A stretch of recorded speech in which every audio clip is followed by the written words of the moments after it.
Good evening. As always, Monday night, stuffed full of me dinner, curry tonight. Been busy all day. Hit me arm. You see that? Whatever. No, it's not important anyway. I think I'm at the certain age when you hurt yourself, you bang yourself, you seem to bruise very easily. I'm probably at that age. Whatever. It's not important. I've spent most of today, not all of it, trying to suss out a lawnmower with a drive that wouldn't drive. Well, it would drive. The trouble being that you wouldn't stop driving and you couldn't pull it backwards. I think I've sussed it after about 16 hours or so. Right, joking. I think somebody else has been in there messing around. They poked and pulled and swapped stuff around with washers and spacers and good only knows whatever they've been doing. Anyway, we'll wait and see. Because it's already sold, this mower. It's sold to a friend of mine. But I'm not going to let it go until it works right. So I'm late, as always. I'm always late. This, as always, guys, it's lovely to see everybody. Let's see who's turned up. James Bond. Good to see you, mate. Dirt Rider, hi. How you doing? Henry, lovely to see you, mate. And Grass Cutter Tim, good to see you. AJB, hi Ash, how you doing, mate? And then Sparky's in there just behind you, mate, so to speak. Not behind you, but behind you, whatever. Scotty, hello Scotty, and then where are we? Lots of people talking to each other. Dirt Rider, good evening, mate. Nice to see you, mate. Lovely seeing you as always. Where are we? Henry, Tim, Jason Hughes. Hello, Jason. Good to see you, mate. And then Scotty Daniel and Henry Grassley. Yeah. Lots of people tonight. Great. It's lovely to see everybody. So 21 people. For me, it's got to be good. As you know, I appreciate everybody that turns up. Because why on earth would you want to waste your time listening to my ramblings? I have no idea. I never say Gravely Man or Gravel Man. I'm not sure. Gravel Man. Anyway, whatever. Dave Kerner, good afternoon. Jason Hughes, good afternoon. Where are we? Oh, I can't keep up with this. It's going mad here. Yeah, well, thank you, Dave. I put my that last video up. You might have seen me starting up that that mower that I've had all those problems with a new crankshaft and God only knows what else.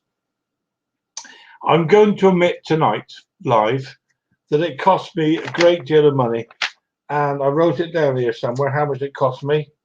But I can't find it. Put it this way, it was I put a lot of money into it, put it that way. But the most important thing is it's on Facebook, by the way. It's on our local next door, what's the name, for sale. And if I make what I've asked for it, I'll probably end up making, I might make £20 profit. And I work out the amount of hours I put in. It's probably I've worked for 2.5p an hour. Whatever. I've enjoyed myself, I think. There've been many a time when we sat out there thinking, what on earth's gone wrong? How can I fix this damn thing? Anyway, it's done.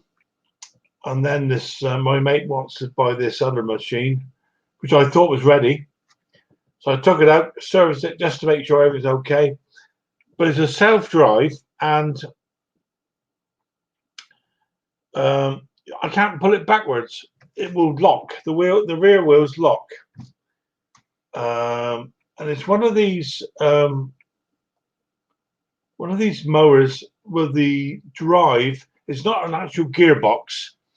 It works on putting pressure on the on the belt from the drive. Otherwise, it slips. Does it make sense? It's a pretty poor design, quite frankly. Obviously done for cheapness. And I've played around with this damn thing for hours today, and I think somebody else has been in there because there's washers missing, there's spacers missing, there's nuts and bolts missing. To the extent I actually had to write on the wheels direction of spin and the direction of spin on the mower on the shaft. Oh, you would not believe. You would not believe. Did I enjoy it?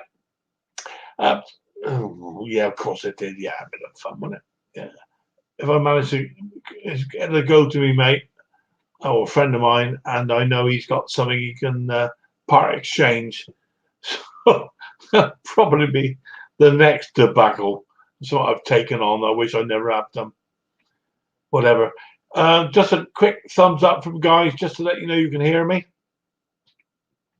Otherwise, I spent the last 20 minutes talking to myself. Give me a thumbs up or just say yay. It'd be very helpful. Please. Otherwise, as I said, yeah, Henry says too tight. Henry, you have no idea, mate, the problems I've had with this damn thing. It even tries to, even when I've not got the drive handle engaged, it even now still tries to drive itself. Thanks, Ash. It's all to do, I'm sure, with spacers and nuts and bolts. Somebody somewhere has been in there. All I want to do is to get it right, and then me mate can have it, and I'll move on to the next tobacco. I've got a mower I'm waiting to pick up. I bought 10 weeks ago. And the chap said, don't worry about coming over, I'll keep it in my garage. But I feel a bit guilty now after 10 weeks. Well, we'll wait and see anyway. Ali Mac, good to see you, mate. And Edward Thomas. Oh, I must be mate. Well done, Edward. Well done, mate. Turn off my phone. Must learn to block. I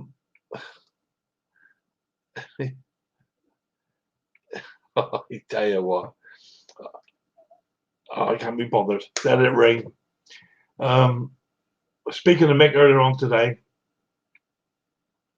he's always busy as always, and a little bit of advice from him, and well, we'll see how it goes. So, what have I been on this week? I'm just trying to think actually. This week, what have we been doing? Spoke to my mother on Mother's Sunday. Interesting conversation. Hello, Mum. Hello. What have you been up to? Nothing. Excuse me. How are you? Okay. Some of a conversation with a 94-year-old mother. Love her to bits. Of course I do. That's my mum. But it can be quite hard work. And I'm sure each and every one of us have the same sort of story. Far better that we do that than not to have one. Yep, there we go. We'll see what happens. We're a family of long-lived family. My grandmother in the late 90s before they went. My father is 96, I think. Mother is 94. So all bodes well. So I should end up in a corner somewhere dribbling.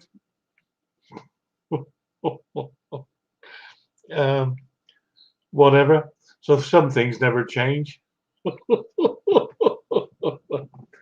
I also bought, moving on swiftly, bought my my dear wife, Mrs. H, a strimmer.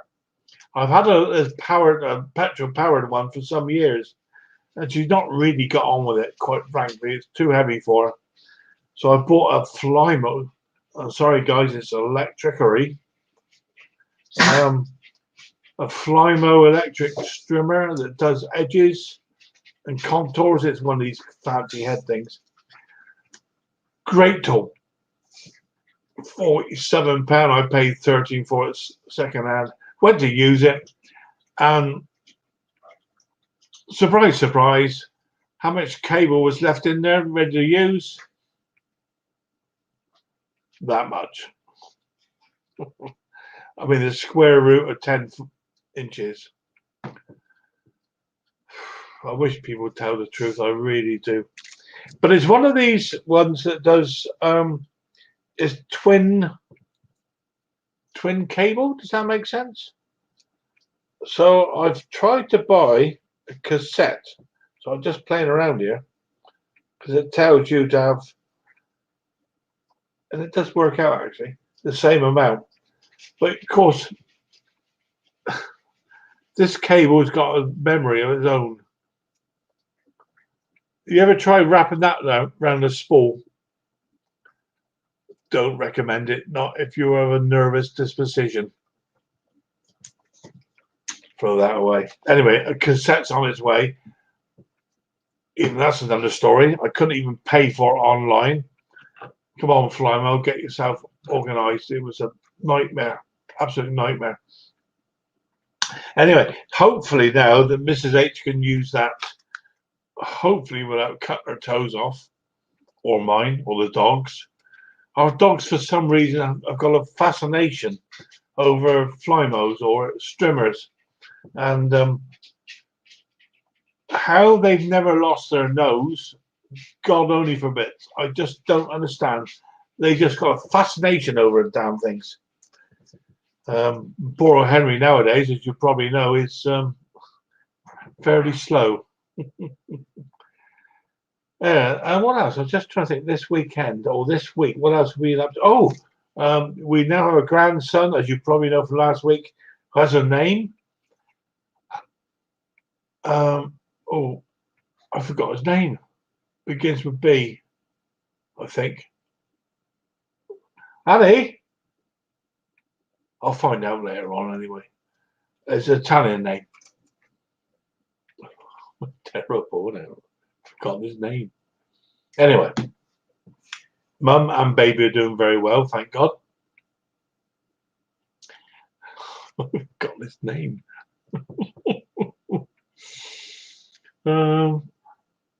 Annie? Annie? What's the name of the lad? Sorry? What's the name of the grandson? Luca. Luca, yeah. Luca. His name's Luca. Did begin with B after all, didn't it? Luca. Luca, I think. Luca. It's Italian because the side of the family is Italian. I think it's quite a nice name actually, don't you? Luca. Yeah. I end up getting called Luke, maybe, or whatever. My phone's just ringing. I know exactly who it is. I'm not even going to look. That'd be Mr. There we go. It turns off. Luca. So that's our grandson's name. And Mrs. H has been over and actually seen the grandchild. And we have a picture somewhere. Oh, held him yet? No, she's not held him, apparently. We have a photograph, but I won't bore anybody. We'll show you the picture of grandson. Just more money at the end of the day, isn't it? So let's put a link out, shall we? Let's have a look. See, where are we? Invite. Is that how you do it? I think so. Yep. Hiya, Mick. Good to see you, mate. As always. Where are we? Jason, good to see you. TT, Tinker and Taylor. Good evening, Mark Willie, Jason. You'll forgive me, guys. I'm not very good at keeping track of people that are actually here. I know I ought to be. I've only got one set of eyes, and two of those aren't very good. Right, I'll put the. I think I put the. If I put out the. Stuart. Did I put the link out? I'm not sure if I did or not, actually. I must have done. Otherwise people would be turning up. Oh, here we go. We got some guys down here in the basement. Ashley, touch your nose, mate. Oh, you're a good man, you are. How are you, Ash? Oh, sound. Lovely to see you, mate. Nice t-shirt. Like the t-shirt. Gotta be done. I do hope others. You notice, by the way, I am wearing a t-shirt. Yes, I'm wearing yours. You haven't let us down this Otherwise, week. I want to be in trouble. Henry, give us a wave, mate. There we go, Henry. Henry. How you doing? Nice t-shirt, mate. I tell you what, I do hope somebody like Sparky turns up not wearing the right t-shirt. I won't say any more. Sparky, if you dare show yourself, mate, dare show yourself. Yeah. you let the side down, boy. I don't really care. I don't You've care. got what the weather open. is. You've got the open bit. Yeah, hang on a minute, mate. It's a bit too much chest being shown there. It's not pretty, to be honest with you. I don't give a monkey's me. You live on the edge. It's nice to know that Stuart can afford a t-shirt, even though it's the same one he wears week after week. Just Stuart. Hello. They'll have this then- washed tonight. And I know I can always rely on Scotty. Oh no, come on, Scotty. It's stripy. There's stripes on it. Is it? She let it down, won't you? Well, you let us down badly there, boy. I tell you. It's the best I I've think, got I because think you I'm need not Dennis the old. Menace again. I think you need Dennis the Menace shirt again. I'm not putting the Dennis. How are you guys? Are we all well? Yeah, Phil. Tired, Yeah. but okay. Great to see everybody. It's been. I'm saying there, whilst I was wittering on a bit, it's a fairly busy week, but I suppose I have got stuff done. To be fair, but then I had messing around with this mower for this friend of ours, and it's just gone. Am I allowed to say tits up? Oh, I've just said Yeah, tits up. you said it. Yeah, You said it. right now. I don't care. I've said tits up. It gets worse than that sometimes, Phil. I see Tinker Taylor's down in the bar place as well. I see the TT. I'll bring you up in a mate. Good to see you. I can only get 6 up, mate, because I'm a poor man. Well, you should use Zoom. I use Zoom, so I'm all right. Yeah. It's Seems good.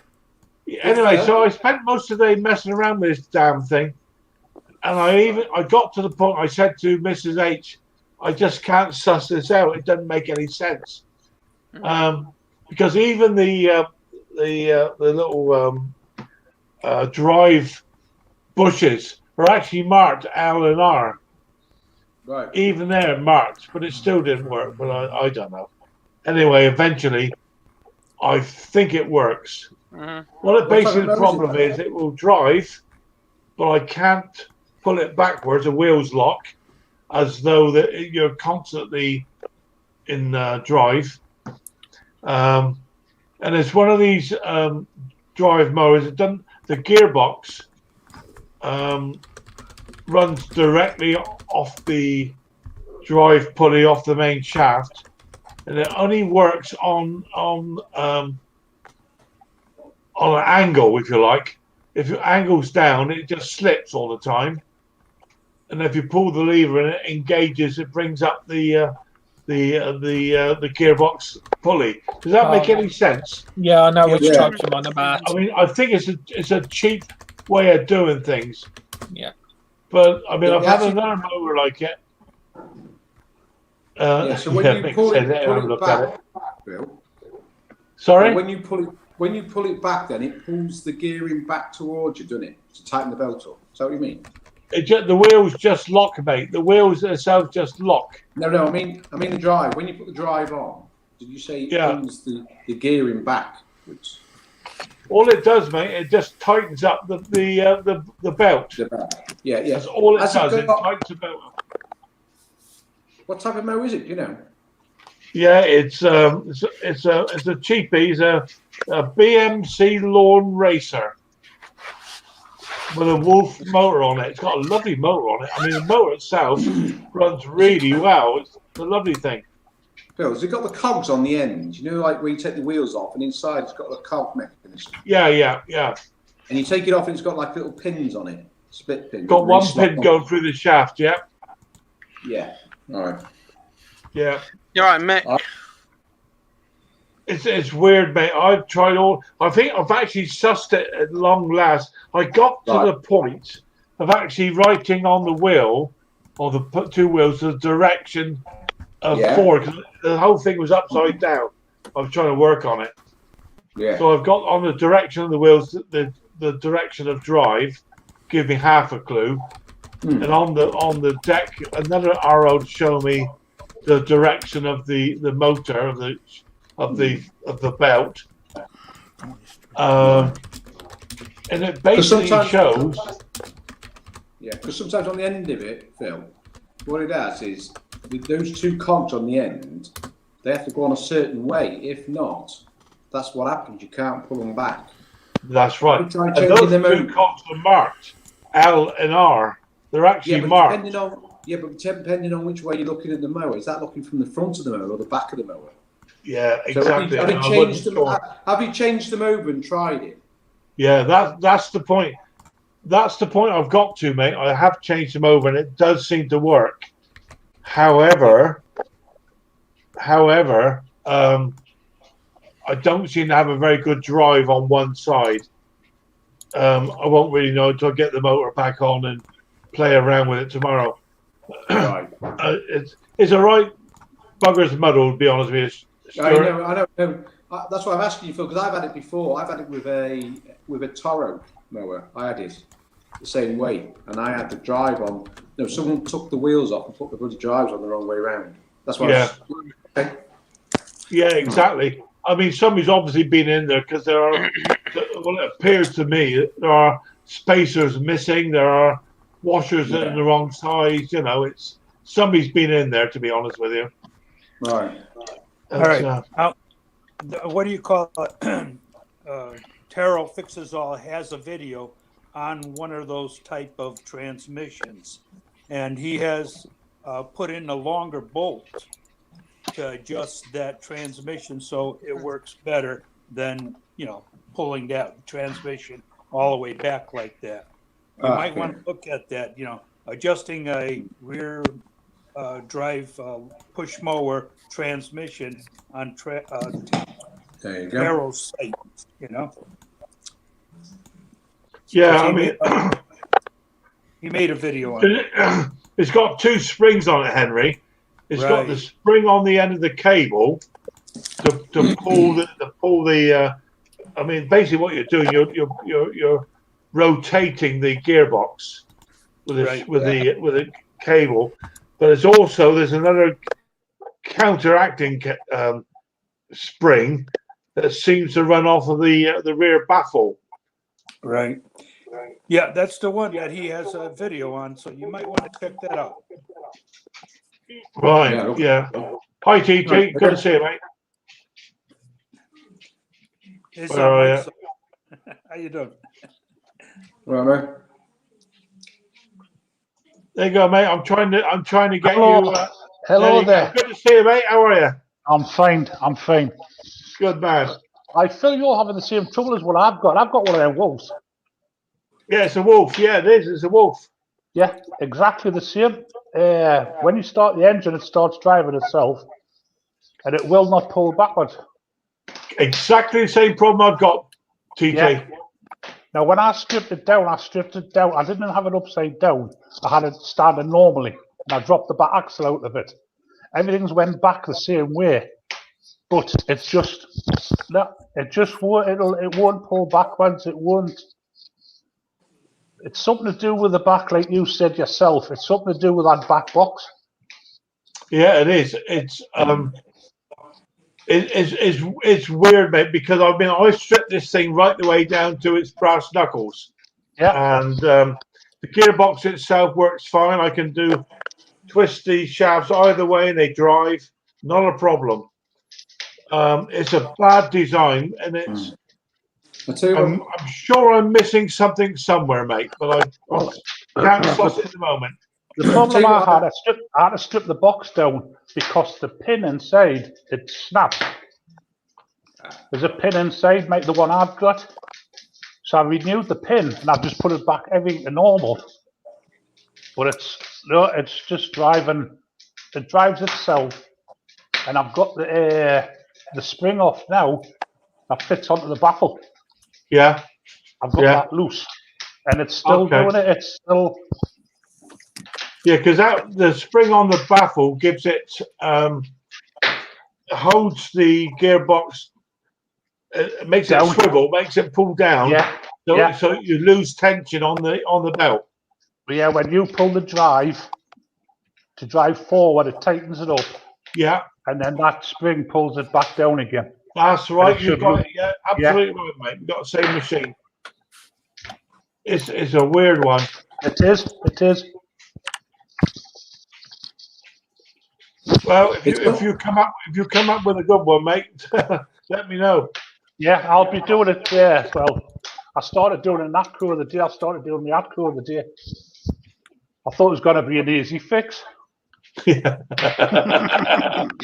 So, No such thing in this job, mate. Well, I think of the paint at the engine just with normal black paint. Yeah, I sprayed WD-40 onto it, and it started peeling. It started peeling the black paint off. So I wouldn't let it got petrol on it. yeah, yeah, So I'm busy stripping that down. yeah. I use you want some sort of a decent degreaser, don't you? I mean, Yeah, yeah. I'm not quite sure what. We'll use Ash to degrease the motor. I don't know what. I'll just use whatever's in the missus's cupboard. Steely tap the kitchen cupboard. yeah. I mean, I normally use something like gunk. I like gunk. It seems to work really well. It's a bit messy, but it seems to degrease quite well. Good power hose does the job. Well, yeah, I we haven't don't got get one the of them grease yet, goes through it, does it? Eh? It don't get rid of the grease. That's the trouble. No. We get rid of all the dirt and the muck, but not the grease. no. Well, I was looking at one before, and there was a lad on doing a restoration of a one, the same model I've got. He just used this strong, concentrated fairy liquid in Yeah. warm water. Yeah, just a degreaser, isn't it, at the end of the day? Yeah, yeah, but it has to be the strongest. Whatever, it's none of this Yeah. cheap stuff would do. Yeah, I do like the old gunk. I must admit, it's a bit messy, and I'm not sure how good it is when you wash it off. You know, Do you have Simply Green? I see. I see. What was that, Henry? Mick's trying to get in. I know he's had a huge problem, didn't he? Day before yesterday. Yeah, I'll drop down and you Yeah. have the computer, That's mate. right. That's no problem, Ash. Whatever, So, mate. see you all in a Bill? bit. Take care. Bill, Yeah, truth be that. told, All right, Ash. Ta-ra. Bill, Simply truth Green. be told, you know, Yeah. you know you drive the mower. I've had problems before where the drive shaft, and you know where you put the cog on the end of the drive shaft, don't you? Yes, Yeah. The pin goes through it. yes. Yeah, Right. I've had ones where you don't put the pin level. You have to have the pin on one side, not all the way through the bar. So it's like the pin is like that, not like that. Does that make sense? It's not supposed Yeah, to be it like does. that. It's supposed to be like that. And then this Yeah, bit here goes against the cog inside.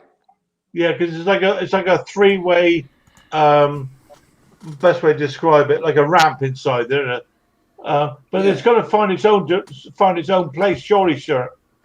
Yeah, but I've had before mowers, the oldest mowers, the bar, the drive is like that's the drive, and then the pin Yeah. goes through. Yeah, And yeah, I put the pin right through like that, and it's not Yeah. really worked because it's only supposed Yeah, to be well- one-sided. So when you pull the mower back, this side here is nothing to catch, so the mechanism will turn. But when you put it dry, this top part goes into it. Does that make sense? It Well, does the make one sense. the pin goes inside the sprocket.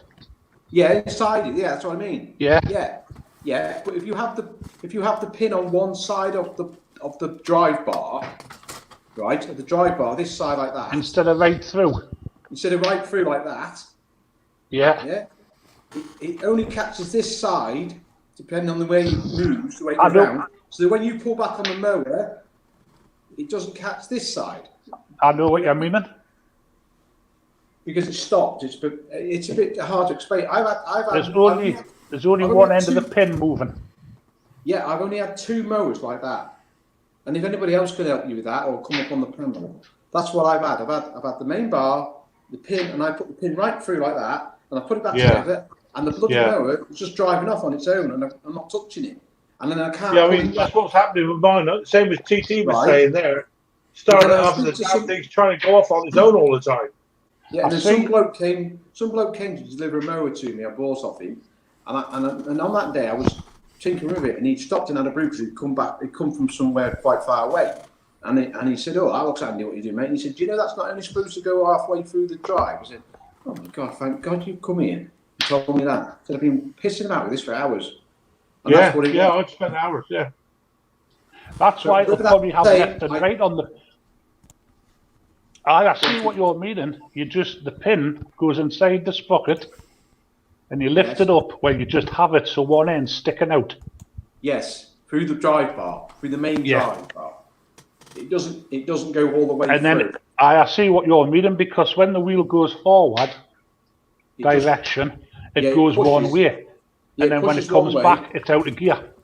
Yeah, it slips. But does it not find its own? Does it not find its own position, though, Stuart, when you're rolling around? Because it's free to move the pin, isn't it? The pin's free to move on the I don't know quite how it works. It's like you think this can't work. It just cannot work that way. And then when you do it, you think, and it works, and it's just like that's the only thing I've come across. Yeah. But you get the thought what I'm trying to tell you, don't you? You get the well. Yeah, I do. I know exactly what you mean. But what stops that pin from not going through all the way? That's what I'm trying to work out, Henry. It's inside the pulley. It's inside the sprocket. It's inside the sprocket. The sprocket, and then it's got But like you're saying that where it you're saying you could put that pin all the way through, right? Or you could choose to put that pin only halfway through. Yeah. What holds that pin from not going all the way through? Right through, aye. It's just the pressure. It's the pressure because it's one of those split pins in it with a slit in it. It's one of those pins. Oh, all right. Do you know what I mean? It's like, right. I don't know what they're called. Okay. I was just got a copper pin in them just to. Right. I'll have to have a look at it. Right. Yeah, so will I, because I've now got mine. It will now freewheel backwards. It will now do it. But I've noticed because as TT will say, there's a smaller spring that latches onto the gearbox to the rear baffle, the plastic baffle that I had to repair on mine, and it appears that it's got to be under a lot of tension. It appears to hold the gearbox. It basically twists on its own shaft. It does, I know. Yeah, I know what you mean, Bill. Yeah. That's what I was saying to you before. When you put pressure on it, it twists, and then that's what makes it drive. Yeah, absolutely. And then when it backs off, because the spring pulls it back, doesn't it? Yeah, it brings it back to so basically just loosens off the drive belt. That's all it does. Yeah, loosens the drive belt, so it just constantly spins on the shaft. On the drive, on the crankshaft. Yeah, that's. It's a weird way of doing stuff, although it's a cheap way of doing it. Obviously. I know. Yeah. I thought I might add some photos of it. I haven't. I was going to say it'd be interesting. Yeah, it'd be interesting to get some video up or something to see how we all got over it. Yeah. As Thomas says, hit it with a hammer. Sorry, 12 hammer. I'm trying to think of another machine I did it with, guys, and that I'm sure it was one of the really old haters. It was one of the really old haters that I did. It was one of the first mowers I ever did, and I did a video when I first ever started doing mowers. It was one like that. Yeah. Yeah. Really old. The one that came to me was, the guy had basically trashed it, basically. Yeah. And the drive, the pulley cover was completely trashed. Right. And somebody'd obviously been in there to try and put the spring on there. It's most peculiar. Well, that's what happened to this one, Phil. Someone had been in it, and the cogs, when they took the wheels off, they put the wrong cog on the wrong drive. On Yeah. the other side. Yeah, they are marked LNR though. That's the weird Yeah. part, Stuart. You know, Yeah. I mean, to me, LNR would be looking forwards. Yeah. You know, if you stood behind the mower looking forwards, L's on my left, R's on the right. Yeah. Is it Behind the unlikely mower. it would be looking towards the mower, LNR? Yeah. Yeah. Well, I It just looks put them on back the way they come off. You know, I just put them on. Yeah, if you have a look at them, TT, you have a look at, sorry, mate, I forgot your first name. It's Neville. Neville, thanks, mate. Sorry.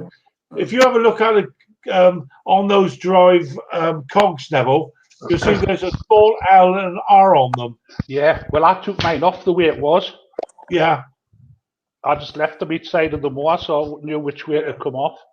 because I think I've ended up putting mine on reversed. I've actually reversed them without going out there looking at workshop now. I've spent hours on this damn thing, literally pulling me. If I had air, I'd be pulling it out. I'd end up like Stuart, to be honest with you. Well, I think, Phil, the best option for you two guys is to watch the video that Henry said. Didn't you, Henry? That video. Yeah. Henry, are you able to put up the link, mate, or not? Well, I don't know what, it's, what's his name there? Terrell Fixes All. Yeah. Yeah. And it's, adjusting a rear push mower transmission. And it shows how he puts a longer bolt or something in there. I watched that maybe a year ago. Oh, wow. Yeah. Okay. But that's nothing. He'll be still there. Oh, I'm sure it's still there. Yeah. Yeah, it'll be there, won't it? Yeah. Yeah, it should be there. I mean, all I want to do is get the thing because, I mean, a friend of mine wants to buy the mower, and I'm going to let him have it for a good price because he's got his mower. He went bang the other day, and he spent. I think it's about £400 mower went bang. Well, obviously it's a crank gone or something. I don't know, but I can make good use of that deck and one thing and another, and so I can make me a few bob out of it. But there's a it good depends engine on on me the being able to M1. sell on this one. Then Wolf engines is good. Sorry. The Wolf engine, mine's got on. It's spot on. It's a good motor. It really is. It fires up first time. It does. Powerful little unit. It's a good unit. I think Mick had one. He'd done a service on one. He had to cut the filter down because you've got to order the filters, air filters, specially for them. Yeah. I mean, the spares are not that easy to come by. As I said, there's somebody obviously been in there before, because there are. I mean, I've actually managed to find myself some steel. I'm going to turn up a couple of spacers to put in there because the back, the back plate of the wheel. Yes. It actually moves about. Yes, mine's the same. Yeah, it moves about. I thought, well, I could turn up a couple of spacers and put in there. It's. I tried that. I put a couple of big washers in. Yeah. I had to take it back out again. Right. Well, guys, but that could be the problem then. With that bit of play, that it's putting the drive on a bit. And that's why. Well, I did wonder about that, Stuart. To be honest with you, I did wonder about that. So then you can't pull it back because it's in drive. It just. I mean, as it was, the wheels just lock. You cannot pull the thing back. Yeah, you can't. You just drag it. If you've got a bit of play in it, then that would probably potentially make it go into drive. Because when I go to buy mowers off people, I always check the drive by not starting it up. I just pull on the lever and push the mower back, and if it locks, if you pull the lever, the wheel should lock. Yeah. Yeah. So I wonder. Let go of the lever; they should come back to you. Yeah. So I wonder that's what's happening with your machines, then, guys. Because that bit of I've tried that. I've tried putting it back with the drive lever engaged, and it won't come back. You expect that. Let go of the drive lever, and it still won't engage. Yeah. Okay. It's a fully designed. It is. It's weird. It's a weird design. I'll tell you what I might do, sir. I might try to get some video or pictures and put it up, just to show you what I've got. Would you? Other people can see. Have a look. I think whoever designed it has been sacked now. Yeah. Yeah, I'd fire the bugger. I'll tell you. That's the trouble I've spent in there. Last seen on live stream he was. Advising people. Yeah, as seen. Yeah, it's yeah. No, I mean, it's a damn good mower. The motor itself is a damn good mower. Yeah, Yeah, they but are. it makes a good cut. Mine makes a lovely cut. Well, Phil, next time you're out, take a photo. Can you take a video of it and then send it? Email it. You got my Yeah, email? I can do that, sir. Of course I can. I've got your email address and shit, haven't I? Yeah, send it to me. Yeah. But when you send it, Phil, when you send it with the photograph of the drive off, undone, and just show us a photograph of the pulley, the mechanism inside and the drive shaft. All right. Yeah, I will do, mate. And I might even post the whole thing anyway. I posted my. I don't even know if I posted on to get that other tobacco going eventually. You know that. I If put you it were near on there. enough, That starts great. first time. That's a nice little mower. I put it up for sale. No tickles at the moment, but there we go. Phil, have you actually asked Mick? Is he? Because he's a talented. Is he asked you about it or had a look at it? Yeah, I did speak to him this morning actually about it. Yeah, I mean, it's like all these things. You're quite right. You need to see it. I mean, it's often quite difficult to explain. Yeah. Once it makes sense to you, that it's trying to explain something. You know, a picture paints 1,000 words, doesn't it? You know. Yeah. Mm. Yeah. So I'm not going to let this thing go until I've got it sussed. There must be a way. Yeah. See, Father will be. There was a simple thing one day, guys. I had a guy turn up, right, with a ride-on mower, and he said to me, "No drive on it. I can't get drive on my mower. It's just stopped." He said, and I was looking at the cables, and they were fine. And what it came down to was he had a puncture not long ago. He took the back wheel off. I know the little pin that goes onto the drive and in the wheel. Do you know what I mean? What they call the shear pin? Yeah. That dropped out. That's all it was. Yeah, because the shaft would just spin, wouldn't it, and not gauge the wheel. Yeah. And I only noticed that because when he was sitting on it and he put his foot down on the drive, I could see the axle spinning inside the wheel. Yeah. Yeah. And I said, "Well, you make you look good, though, Stuart, doesn't it? How you think? Oh, wow. Yeah, I'll have to think about that. Well, there's an extra 50 quid there. I'll have to have a look. No, I just said, leave it with me, mate, and I'll get back to you. Yeah. Oh, I fixed it. Yeah. Oh, 80 quid for spares. Yeah, okay. Yeah, labour. So, what else have we been up to then, TT? What have you been up to, mate? Yeah, well, I've got a doing my mate's mower for him. It's a little F-Core. Right. Got a GC. What is it? A GCV engine on it. I ordered some new gaskets. Ordered some new gaskets for it. Not one of them fit. Not one, and it's the proper ones. Right. I've emailed the company I bought them through, and it's quite local to me. It's about 9 miles away from me, 10 miles. And I give them the details. He says, "No, they're the right ones." I says, "They're not. They don't line up. Holes don't match." So he's been away. He's got a whole load of stock. Still use. Not just for this mower I'm doing, but a load. Yeah, he's obviously bought a pub, has he? I says to him, I says, "You shouldn't buy Chinese stuff." Oh, he went right through me. Well, very happy. Well, no, but there again, it's you may well be saving a whole load of problems by not trying to get rid of to other people. You know. Well, I'm gonna. They should be here tomorrow or Wednesday. Yeah, I think that's a right pain actually when you're waiting for spares, isn't it? You know, you think yourself, I want to get on and do this job, and you've got waiting for the post to turn up. Well, 9 times out of 10, they never turn up. We've got nowhere on our doorstep we can go to get parts for mowers. Everything has to be ordered. Yeah, I'm quite lucky. We've got a place in here in I live down in Salisbury, and we've got a really good garden service place down there. But often they have to order stuff in, but often not. It's in if you order it there Monday or Tuesday, come Friday, it's there, like, you know, which is Yeah. pretty good. You know, There's a lad who does a company down the road from me. He repairs lawnmowers. He doesn't keep the stock in now. He even orders the spark plugs when he needs them yeah. because it's That's too what much of an I've expense. It's too much Well, of an it's- expense keeping them in. Hi, That's what DNR. I'm Good to see you, mate. You What would about you, like it. Stuart? What have you been up to, mate? Well, I've been trying to.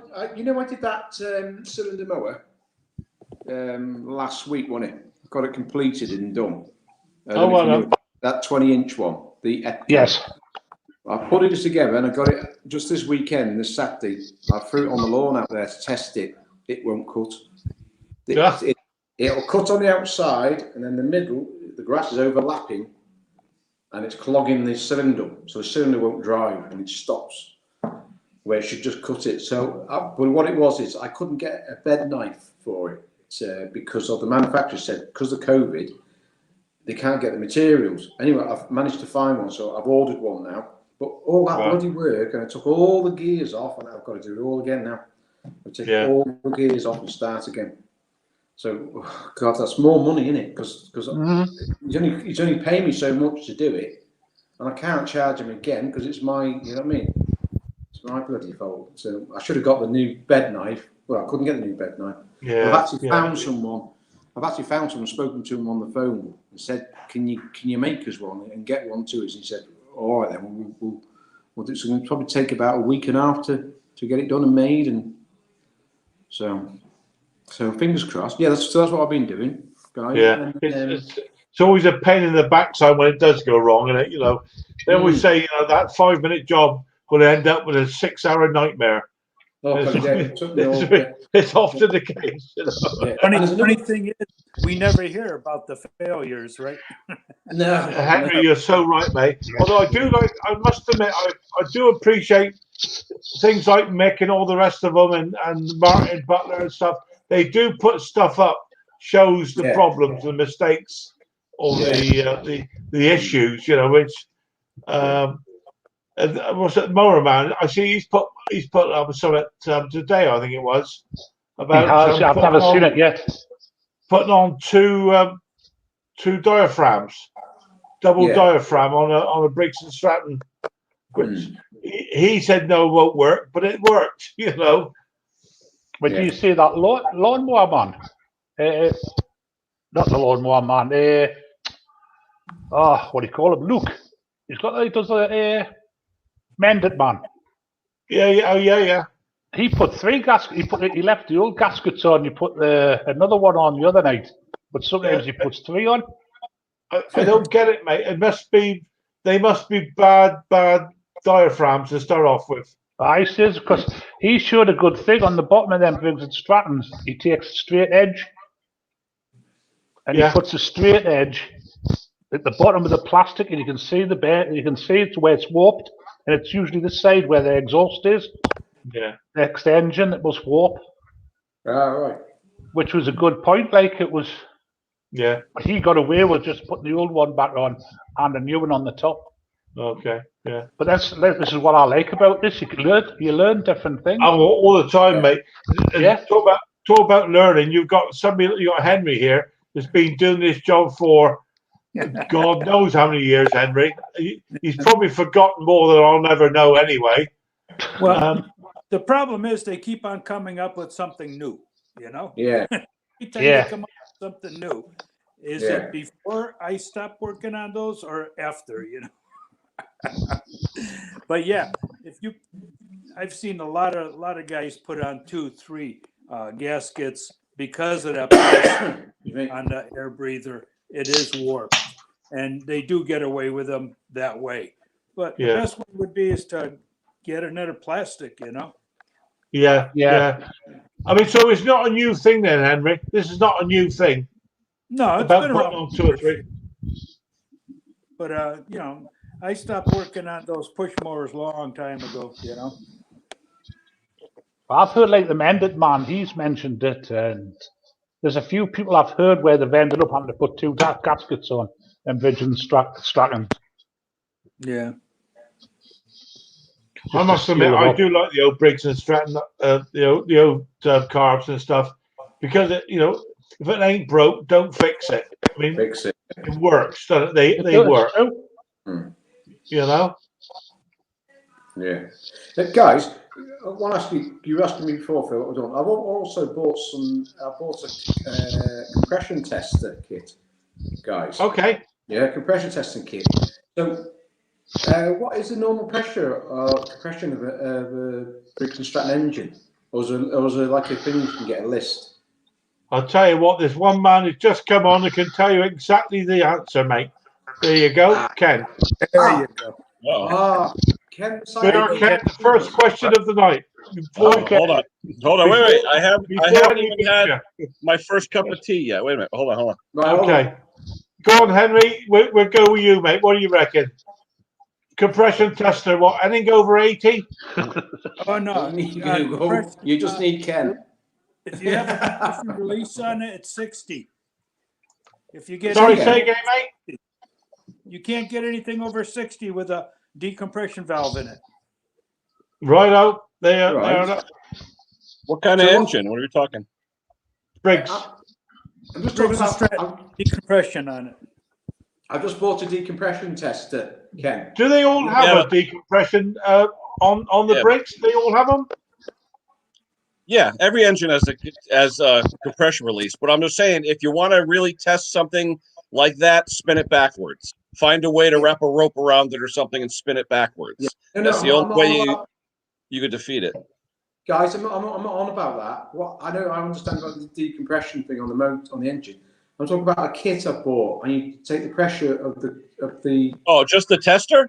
Oh, the tester. Yeah. Just make sure you get one with a Schrader valve in the end, the correct Schrader valve.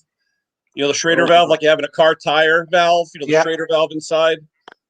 When you look at the cap off a tire, there's a Schrader valve inside. That's the valve it's called the valve core. Schrader's the brand. It's called Schrader valve.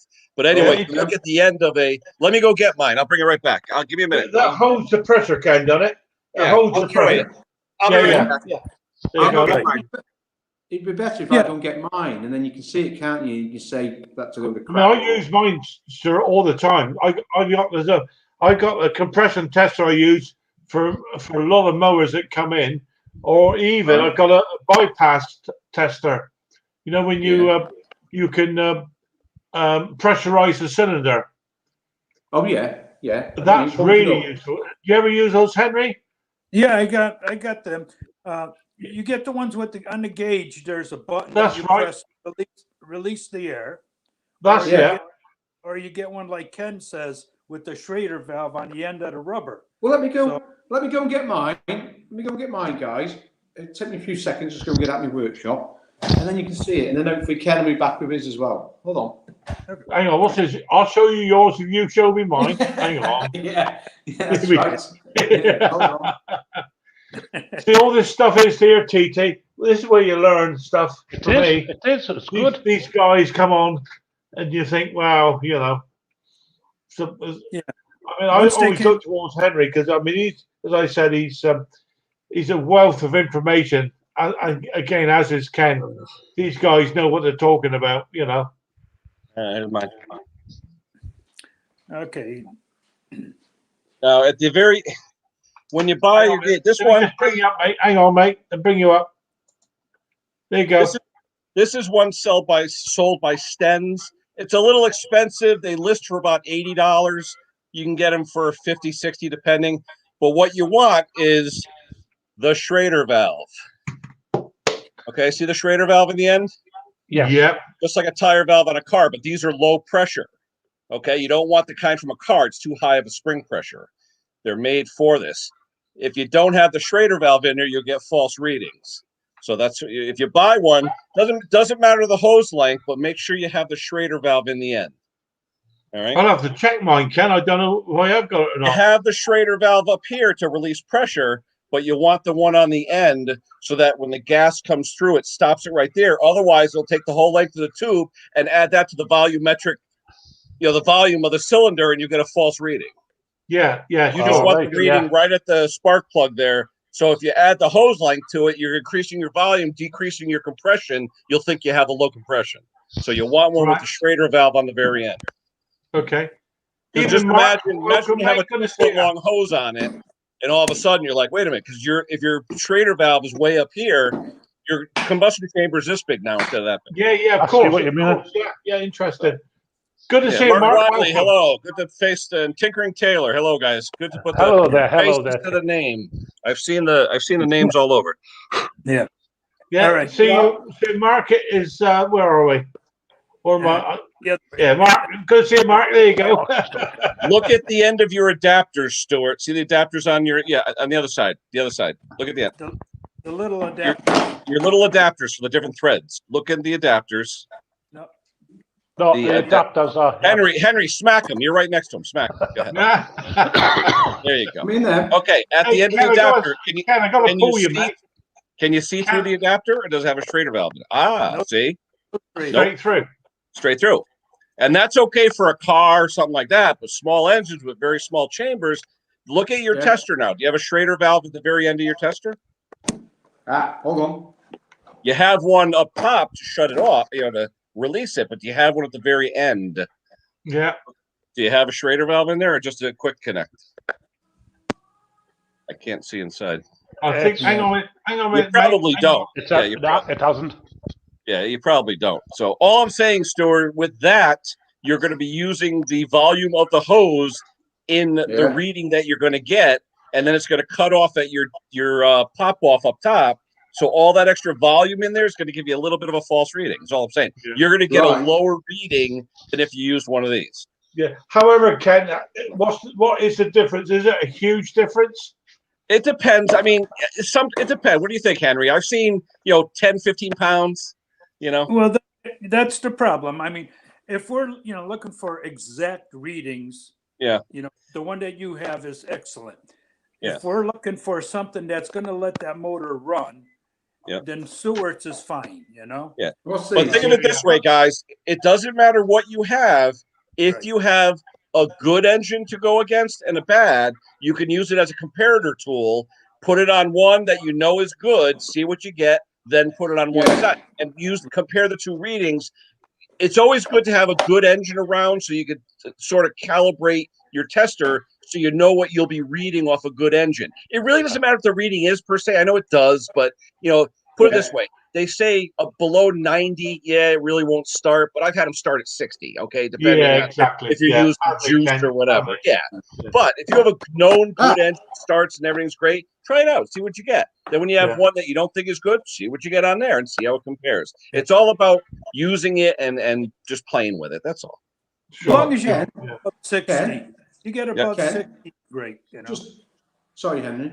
Ken, No. at the end of it, Yeah. the end of it, I can see down inside the end of this. Yep. Yeah, inside there, it's like the push bike on a push bike. Is that what you're saying? Yeah. Do you have one actually though going this way? Yeah, it goes down. Like this. You have it going axially like this, straight in? Yeah, that's it. That's what I can see inside Okay. here. All right. If you have that inside there, then you're good. Yeah, because I think it's where it is. This is an adapter on. It's just in here. Right there. Okay. Then you're good.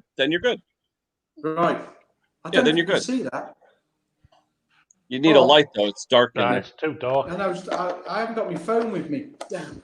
No, inside it looks like a push bike valve. Stuart, call one of the servants, have them bring a candle, and we're gonna take a look.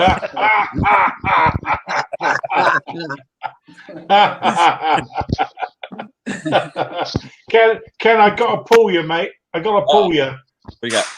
What's wrong with this t-shirt business? What? I just got home from work. What do we do? I'm wearing my first t-shirt. Hey, the standards are slipping, mate. The standards are slipping. It may even be in the laundry, Phil. Who knows? I got to get another one. I got to go. I can't find a cheap enough store that sells the things to buy them.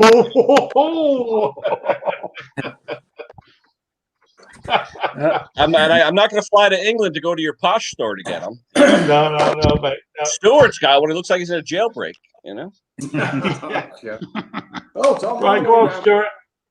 All right, here we go again. Hold on. Oh, God. How am I going to do this? No. Hold the thing toward us, straight toward us, and then put the light on an angle. God, you we look like Fester, need to look for straight God's in. sake. Do. Oh Oh yeah, there you go. You got it. Yeah, you're good. Yeah, you got it, Stuart. You got it. I see it. Yep, right there. There you go. Perfect. There you Perfect. go. There you go. Right there. Yeah. That's That's it. it. You're good. That's it. In Thumbs there, up. innit? Yeah, you're good. You're good. You're good. What's it? So it's like a push bike thing, isn't it? Like a valve. But it's a very, very I low had to turn you pressure off though. there, It's Stuart. not high pressure. It's low pressure. Yeah. Because Right, you want it to be okay. very sensitive, so it takes everything and shuts off quick instead of if it was one like a car tire, it would never really work. Right. Yeah. People take the Right. ones off car tires. Oh, I'll use that. No, doesn't work. No. No. And I haven't Brilliant. found a place yet that sells the very, very low pressure ones either. They want you to buy the whole damn gauge. Hey, it's good to see Mark here. Mark Wiley. Good afternoon, mate. Nice to see you, mate. Oh, I didn't even look Good at the evening, chat. gentlemen. What have you been up to, boy? What have you been up to? Just been working on this Mountfield at the moment, an SP 464. Got a problem with the drive. I think I've worked it out. Well, have you been watching us earlier on? You can help us with a drive on these damn mowers we've got, mate.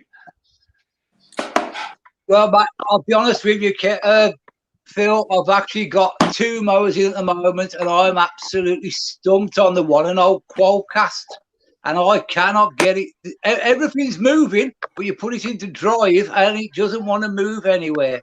There you go. Henry, Ken, get stuck in there, boys. 'Cause There you go. me and TT have been going through this for the last 20 minutes.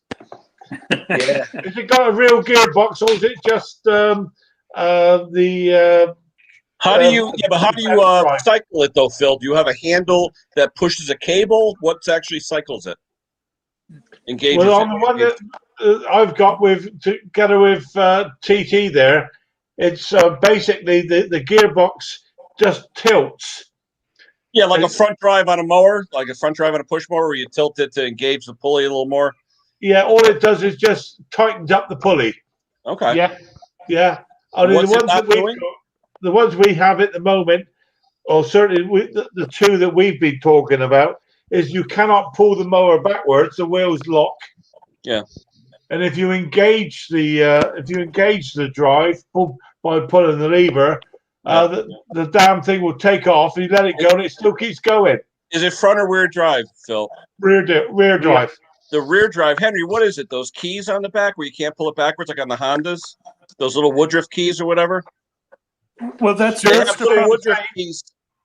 Yeah, they stick, Phil. They're Woodruff keys with a little spring underneath them, and when they stick, you can't roll it backwards. If you take the axle off and look at the gear in there, there's a Woodruff key spring-loaded, and if that's not clean and looped correctly, it sticks. It will not allow you to pull it backwards. Yeah, it's not Try and pull spring-loaded, it, Ken. click, click, click, click, and it won't let you Yeah. pull it. Ken, I it's not spring-loaded.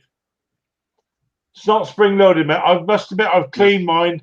I degreased them because there was a lot of crap and stuff in there. You don't have but Woodruff keys that pop out of the axle to hold the gear there's like a on pin that goes. It's a pin that goes through the axle. A pin. It's a round copper tin, a pin. Huh. You got a picture of it, Phil, or something? I don't have it here. I know you got it, TT. You got anything there, mate? I haven't. No. I'd have to send it to you, Ken. That's all right. What is it? A Mountfield or what is it? We've both got the same problem, mate. Oh wait, that's the McCulloch, right? Is it the McCulloch you're talking about, or no? No, this is a Wolf. It's a BMC Wolf machine. Oh, okay. It's I think it's fairly generic, mate. To be honest with you. Yeah. I was just saying before, whoever invented it's been sacked now. Yeah. So what's wrong with yours, then, Mark? What's the problem with yours? Well, to be honest with you, it's the main one's the Qualcast I've got the problem with at the moment. I think somewhere along the line, somebody lost a spring what attaches to the chassis to pull that gearbox up a little bit to put the tension on it. But I can't get a diagram for it at the moment.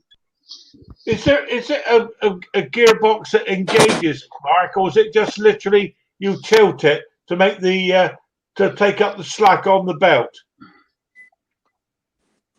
I'm not quite sure. I think it's actually there's a spring there to put the tension on it, and then when you pull the lever, it engages like a clutch.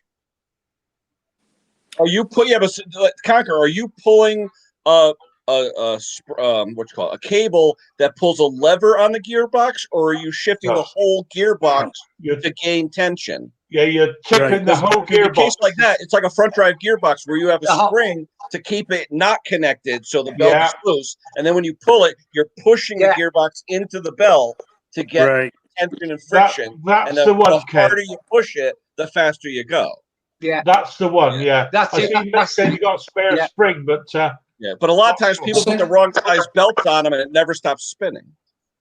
yeah, because even with the lever out, it will still try to drive itself.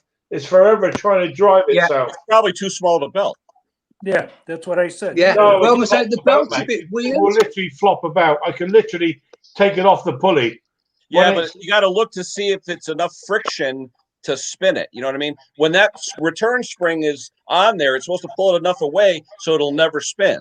You know what I mean? Your spring may be weak too. You know what I mean? It's supposed to pull it away enough, never be enough friction to move it. Yeah. Yeah, that sounds very similar to the Qualcast one I've got. Like you say, if you haven't got the right tension, but the belt's a bit weird on this. I've looked up the number for the belt, and it actually gives you a tooth belt. Now, every one I've ever seen before, it's a normal straight belt, like a V belt. Yeah, V belt. Yeah, but the one what's coming up with the number on this one, it's actually a V belt notched. Oh, Like wow. with notches in it on the V belt. So yeah. What is some the difference? some brands though use the notched belts because they're less susceptible to crack checking, you know, things like that. So sorry, Cam, I missed that. What's the reason for it? with the notches in them, it'll take a sharper radius and they're less susceptible to cracking, you know. Okay. Because with all the notches in them, you can take a nice tight radius around that belt and it won't be binding on the full V, you know. Mark, is the Qualcast one like, you can see it like that? Hang on, That's the one.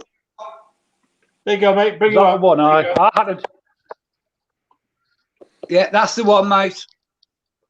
That's generic, TT. Yeah, that's very that's the similar to one. what I've got.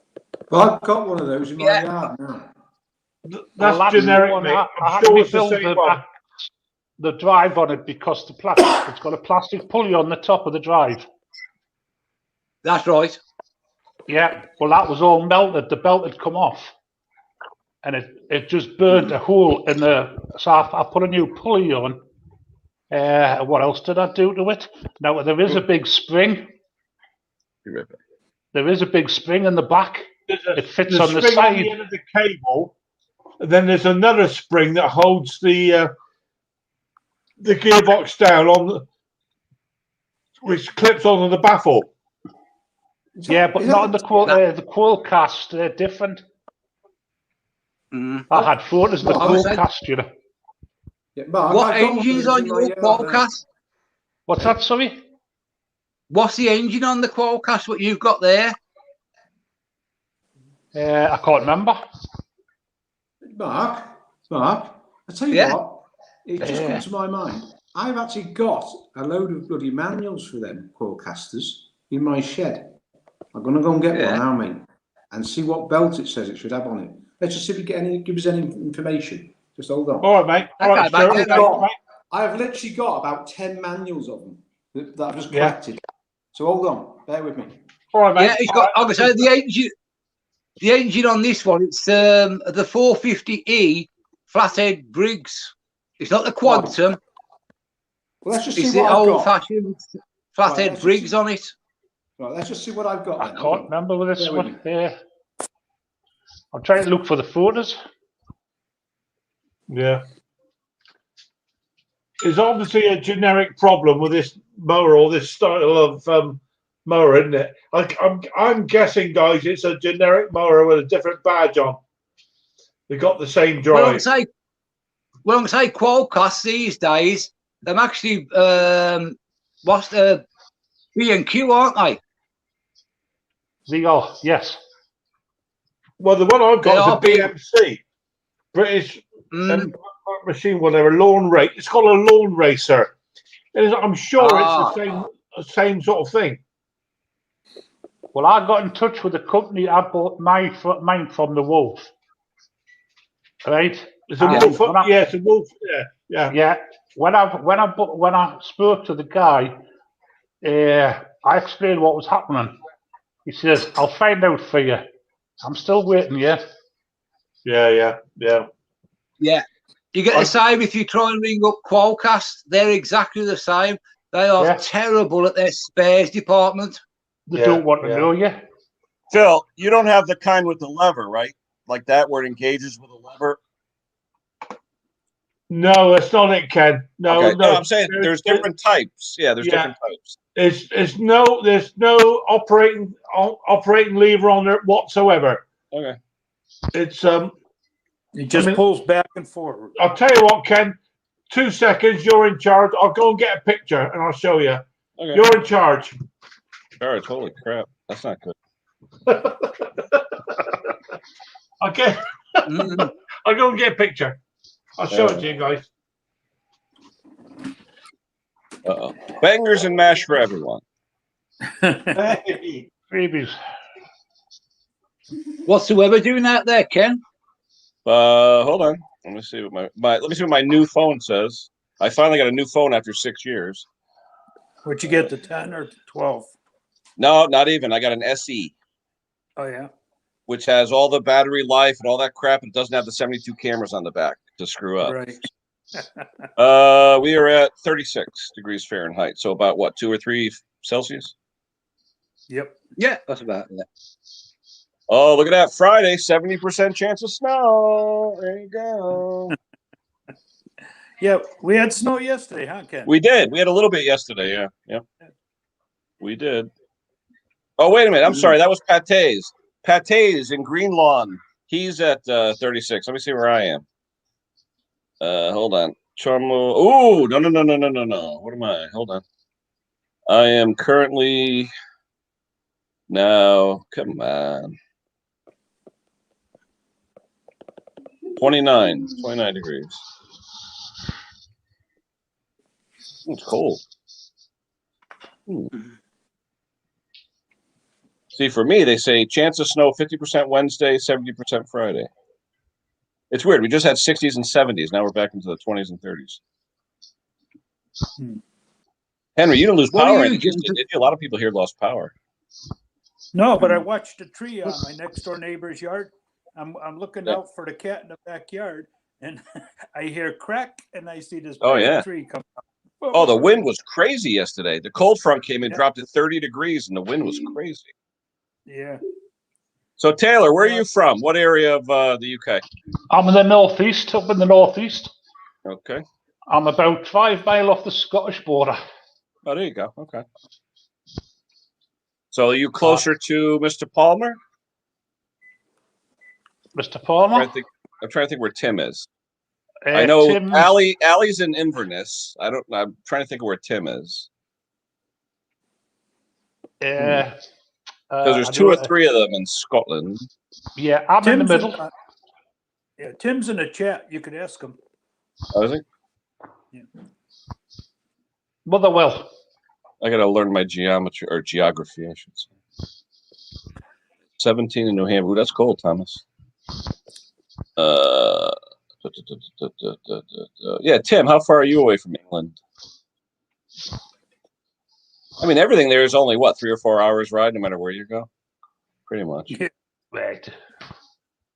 Where I was you can go Germany, Holland, Sweden, France. Oh, yeah. Within 6 hours, you're in a different country. Hey, grab the metro and go where you want. Yeah. Is Phil like designing a camera, or what are we doing here? He's probably taking a picture of the transmission.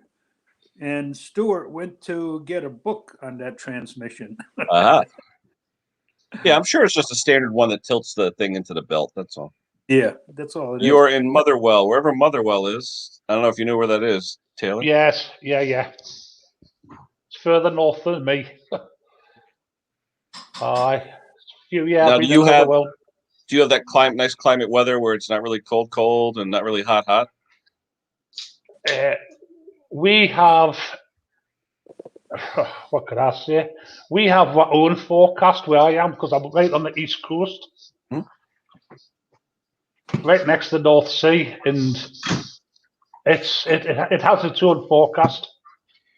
You know, people could be getting heavy snow. We'll have nothing. Huh. We could, Yeah, here we can get 100. Go ahead, Same- Henry. Same thing as we you, could get Ken. gale force winds. Hi, Tom. Northeast, Good to see you. Right, guys. Sorry it took so long. Right.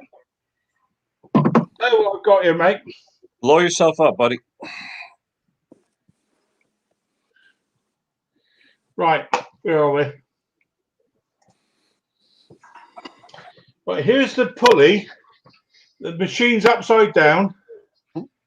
No engine. Right. Pulley on the right hand, on the left hand side, you'll see the spring that's connected to the cable.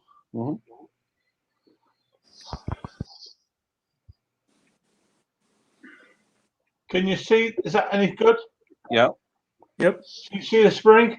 Yes. The Yeah, spring right. is. Yep.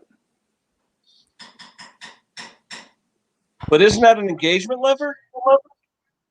There's no lever there, mate. No. Hang on.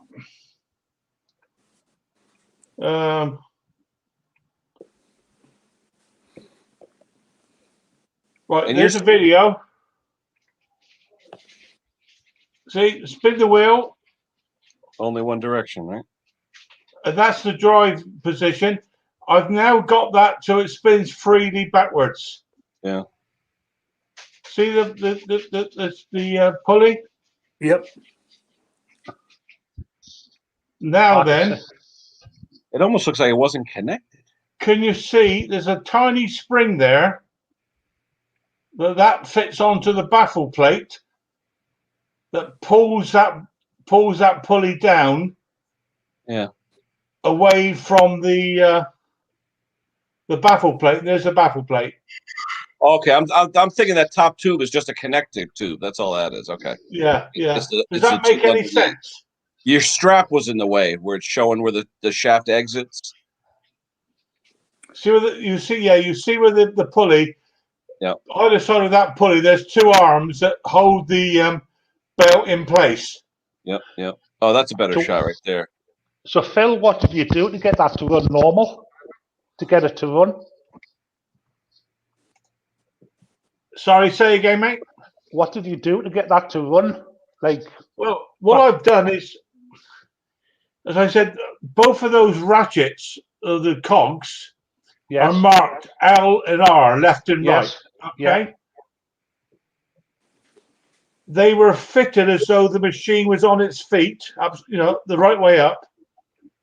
So L was on the left-hand rear wheel, R on the right-hand wheel. I reversed them with the machine upside down, so I reversed them, and that's how it now works. But there seems to me that there's some spacers missing. I think once you put it together again, I think you'll still have trouble with that. Well, there's no reason now why it will play up, because there's not going to be any pressure on anything apart from that spring pulling the gearbox downwards. Yeah.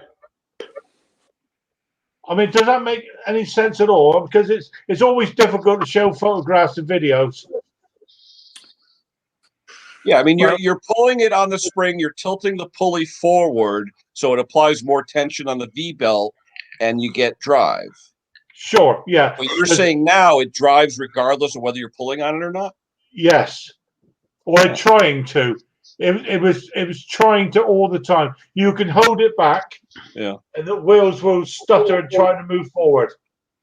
Before, Ken, I couldn't pull it backwards. Yeah. Now I can pull it because the wheels would just stop. Now I can pull the machine backwards. Yeah, it's weird. So you reversed L and R right from when you had it before. Yeah. If you're looking at the machine from the handles, looking down at the machine, your left was your left and your right was your right. Yeah, And looking now you- looking forwards. Yes, looking stood behind the machine, looking forwards. Right. So that was your left wheel, and then your right hand was your right. Yeah, wheel. yeah. So- You had it in reverse where you were looking at the machine from the front end of it and thinking that was the left and the right, like a car. Yes, Okay, and that's where you put the two gears right that way, and it didn't pull backwards. and that's the way they are at the moment. That's the way to. All right, so that's the way you want it, right? Yes. Looking at the machine and determining that left and right is looking from the front of the machine, not the back. Yeah, looking back on the machine, stood in front, Right. looking back at it. Yeah, absolutely Yeah. right, Henry. All right, so now you're good. It seems to be, but I've yet to get the whole lot back together Yeah. to make sure that it actually drives. Oops. Right. Because up until this point, I couldn't pull the machine backwards. Yeah. It literally I'd have to wheels see the off. parts list because I still think there's like the keys with the springs, like on the Hondas. Yeah, I Because can't find a parts list. they're Ken. directional, like a cog with the ramp where it rides up the ramp, and then when you pull it Yeah. backwards, it goes click, click, click, click, Yeah, click. I cannot It's so find a easy. schematic for it anywhere. Well, hopefully Stewart will come up with one. Well, hopefully he might do. I mean, it's as I said, I'm sure it's a generic motor with a badge. Well, I think Stuart's got the one. I Yeah. think Stuart's got the one for the Quolecast. That's what he's away for. Yeah. Tom, Yours you is can the find same that though, in- TT, isn't it? Yours is exactly the same. What's that? Yours is the same. Looking at that. Mine's the same as yours, yes, but I Yeah. put mine exactly the same way I took it apart because I Yeah. didn't turn the engine over. I just lifted it up, dropped the back axle out of it, Yeah. worked on it, and put it all back together again. Because I think there's spacers that go between the wheels and the rear axle before there's the locking nuts go on, and they're missing. I'm sure they're missing. There might be one of those spring type washers, you know? It's, Like a it's Belleville got washer. Yeah, it's probably got a bend to it where it has to have that spring washer in Yeah, wave place. spring. When you put your what do you call it, roll pin back in. Right. I mean, I'm really happy to get any advice on this one as possible. I'm sure I'm close to it. You know. Yeah. Well, you got the machine when it was taken apart, right? So there might be something missing, right? It come to me when somebody'd been in there messing about with it. Yeah. Yeah. What's the brand of it, Phil? What is the actual brand of it? Well, it is branded a BMC Lawn Racer with a wolf badge on the motor. The motor itself is superb. Really, really powerful.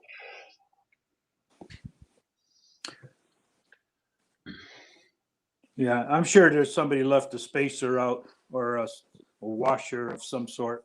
Yeah, it's got to be. If I could find a schematic, Henry, I could then see exactly what I wanted. I've even managed to find myself some steel where I could turn up a couple of spacers. I literally could to pop in there, which would but I'm not sure because what happens, the back plate of the wheel moves. Yeah, you got a back plate and then the wheel on it, but the back plate can actually moves. Yeah. So something's missing there. It's got. Yeah, Should be. I'm sure of it. Yeah. Oh, hi, Okay, guys. Stuart. Has he gone? I've just got to get that manual. He'll Well, be pulling welcome up in your back. driveway in a minute. Welcome back to June the 15th, Stuart. Yeah. Well, say again, Phil. Leave it. No. All right. Okay. What have you found, mate? What have you found? Well, I've only found a man, but I don't know what's in it. Is that it? Oh, hold on. Call cast assembly manual. Is that any good? Well, mine's not Quolecast, but I'm pretty certain they're generic, mate. If you can show the pictures. Yeah. Chop, chop. All right. In your own time, don't worry. Get Oh, started sorry. tonight at midnight. Sorry. What do you want me to show you? I just want to see the rear drive schematic. drive. Is it on there? They're totally Hold on. different then. Let's have a look. Hold on, I don't. Just give us half an hour. Just talk amongst yourselves, bud. I bet Ken comes up with So it something. doesn't happen. Yeah, he he's will the do, boy yeah. for it. Yeah. Yeah. Hiya, Tom. How you doing, mate? Good. Good man. What have you been up to? Anything? Yeah, I just picked up another snowblower today. So Well my done, well done. chainsaw. It hasn't got anything to show the drive on here, Phil. It's got nothing, mate. Is it not? Okay. No. Okay. Phil, was that you just opened your wallet there?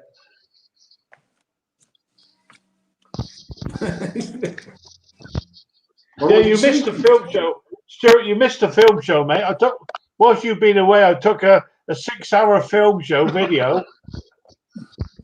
Yeah. All right, I got dinner waiting on the table for me, so I'm gonna bow out and get somebody else. All right, Henry. Good to see you, mate. All right, Henry. I'll see you anyway. You take care, mate. You take care. Ta-da. Thank you.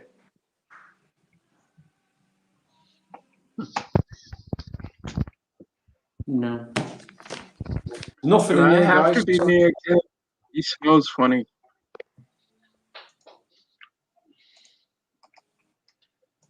There's Ken, stuff on wake there, up. like the pop up. Come and see us. They're more than welcome. There are. This is the. Hey, Phil. Hold on. I think I got something, Phil. Hold on. All right. Solars just as I cooked me dinner. Hey, Solars, I try to do 2 hours. Invariably, it goes into 3, but it's all because what we're talking about. You know, it's. But you're more than welcome. Come on anytime you want to, Solars. Hey, In Phil. the meantime, here's this good-looking dude. There, that's it. He's got a decent T-shirt up. Fix it up. Marks and Spencer's, mate. Yeah. Hang on, Ken. Hang on. Oh, here we go. Yeah, boom, boom. That bit. Yeah, recognise all those bits. That look like it? Yeah, that recognises that stuff, mate. I'm not quite sure on what 7 is. 7. Hold on. Let me look it up.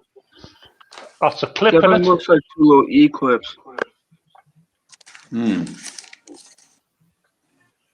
Because I don't have any E-clips on mine. I can see there's indents on the shaft. 7, There's no, way. 7 is the spring washers. Those spring washers, like Stuart was talking about. There's 3 of them on each side. Oh, No, I don't have them. They're not there. Yeah, there's 3 on each side. There's one. Yeah, there. If you look at the picture, hold on. Yeah, there's one on the outside with a flat washer, then the dowel pin, then another flat washer, then a spring washer, flat washer, spring washer. There's like a stacked up assembly. Yeah, there's no washers there. No spring washers. Yeah, so maybe. Hold on.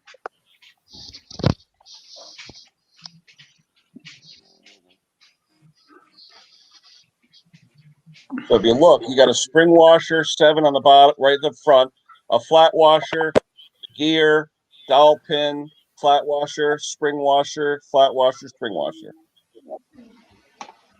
Yeah, none of that's. There's definitely no spring washers on there. Okay, you know what I'm talking about? Spring washers, wave springs, right? Those wavy washers. Yeah, I understand. Yeah. So it's like you're preloading it so that it'll probably run in reverse and override with the dowel, just going click, click, click, click, click. You know, on the, Click, yeah. on the gear. You know, that's what it looks like to me. You want me to send you the link to this parts list, Phil? Yes, please, mate. Would you mind? I mean, it may well be the right I'll be back in a one. minute. Because what I found, it wasn't your brand. What I found was a manual. Hold on, called a company called Webb. That's the people. WEBB. Yeah, it's definitely Webb. Yeah, it's a Webb 53 centimeter high wheeled self propelled lawnmower. and that's the manual and parts list I found. Yeah. Could you All send right. me the link, mate? That'd be very helpful. Yep. What I'll do, hold on. Actually, I'll take a picture of it real quick. And I can. 'Cause I'm looking I'll at it on forward my it. screen. Hold on. I'll forward it to TT if he needs it as well. Hold on. Oh, hold on. Oh, let's see. Here it is. www.freeinstructionmanual.com and then that number. Yeah, you'll send it on, mate. You send it to my. Well, it's right. It's called a web. Let's try and do it. Let me do a screen. See, we got Park Nest down in the basement as well. Good to see you, mate. I'll see you there, mate. You're gonna send that through to. Yeah, I'll send it to you. Hold on. But this All is right, based. But if you want to drop me and bring someone else in, you can do, mate. That's what I looked up. Web, and it's.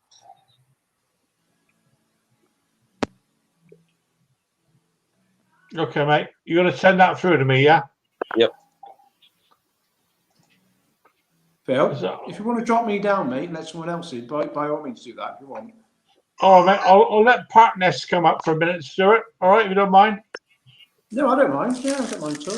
Yeah. All right, mate. Bear with me a second.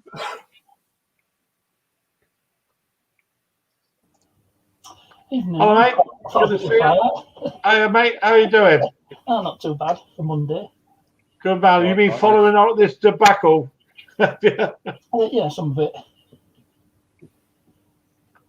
I got Stuart down there. There you are, mate. You're down there.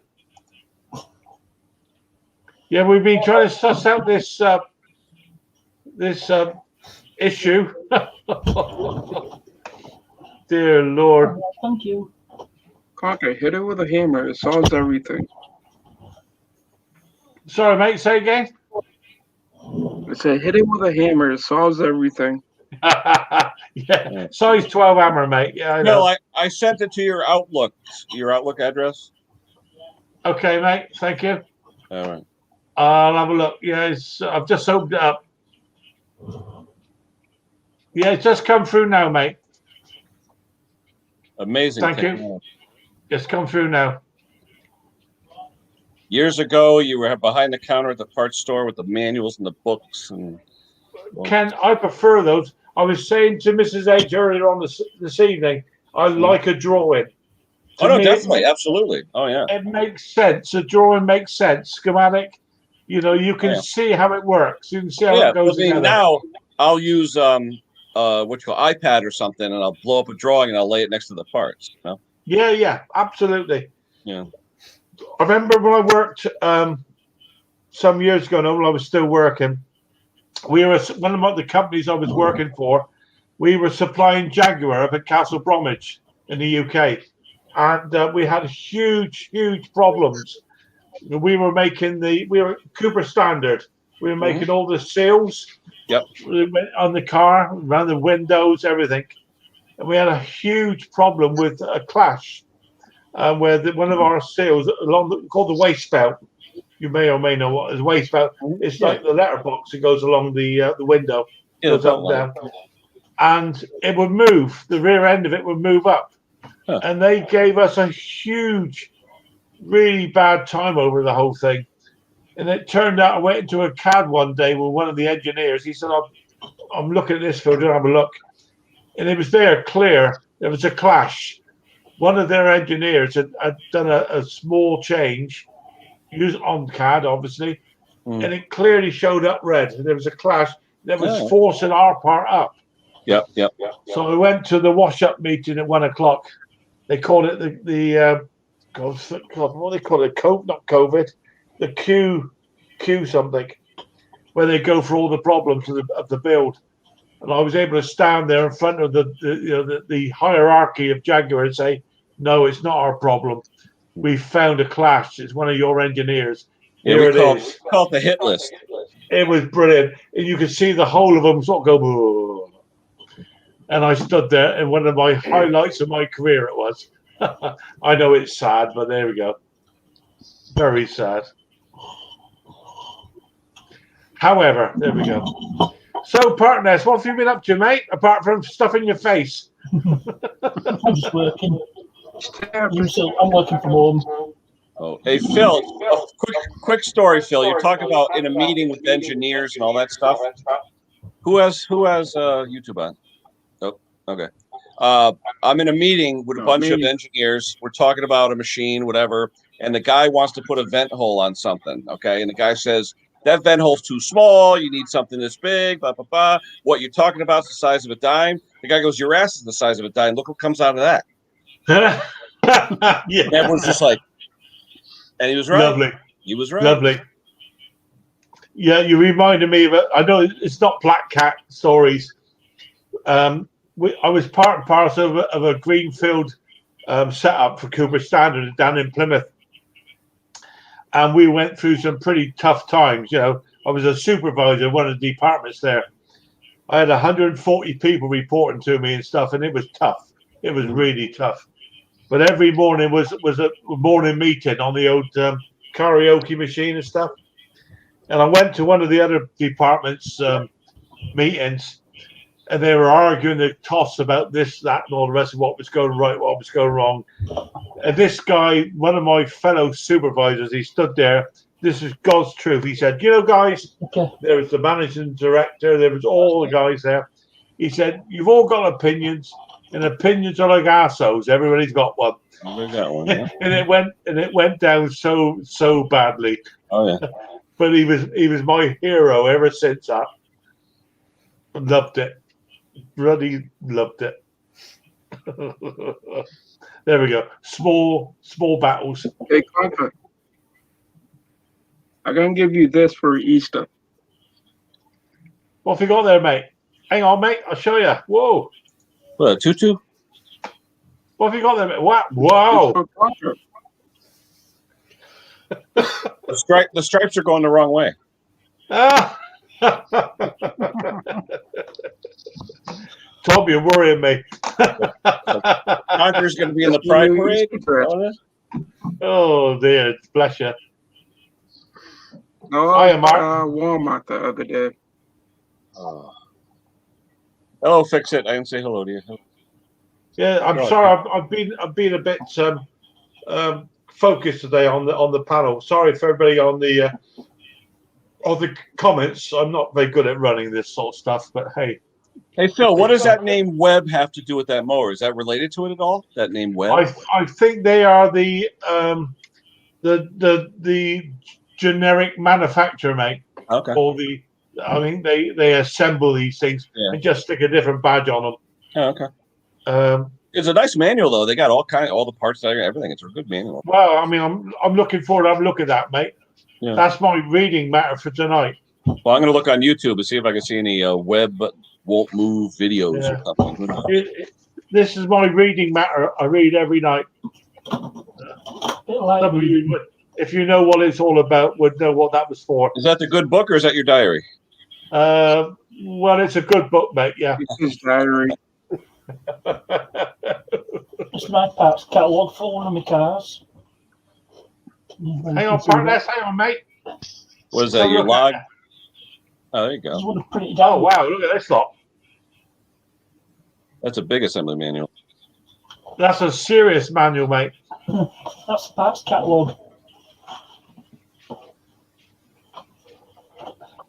I just like drawings. I just think, they're I hasten to use the word black and white, but they just make sense to me. I was saying to Mrs. H about it.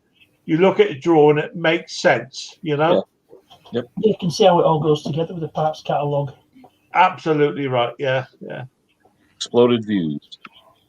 Absolutely. Sometimes you got to sort of just pull back a bit and try to suss out which way they're going, but yeah, that's not a problem. So fix it. How you doing, mate? Well, you sat there very quiet, smoking that pipe of yours. One of them electric things. Oh, electronic thing, yeah. I see you put some video up on the other day, mate. It was interesting. Which one was that one? Oh, don't ask me which one, mate. I watched so many of them. You had a couple of machines in? Oh, them Vikings. Yeah. Was it the Viking? I can't remember. You had two of them in anyway. Oh, you're talking about the two strimmers? Oh, that's the one. You strimmers, mate. Yeah. Interesting. The Husqvarna. Husqvarna. And the still. Husqvarna. Interesting. I've never worked on one, but funny enough, I've just got one in the workshop to know, coming yesterday, funny enough. That'll be fun for you. No, because I'm going to sell it, mate. No, they've gone back now. So I've been paid for them.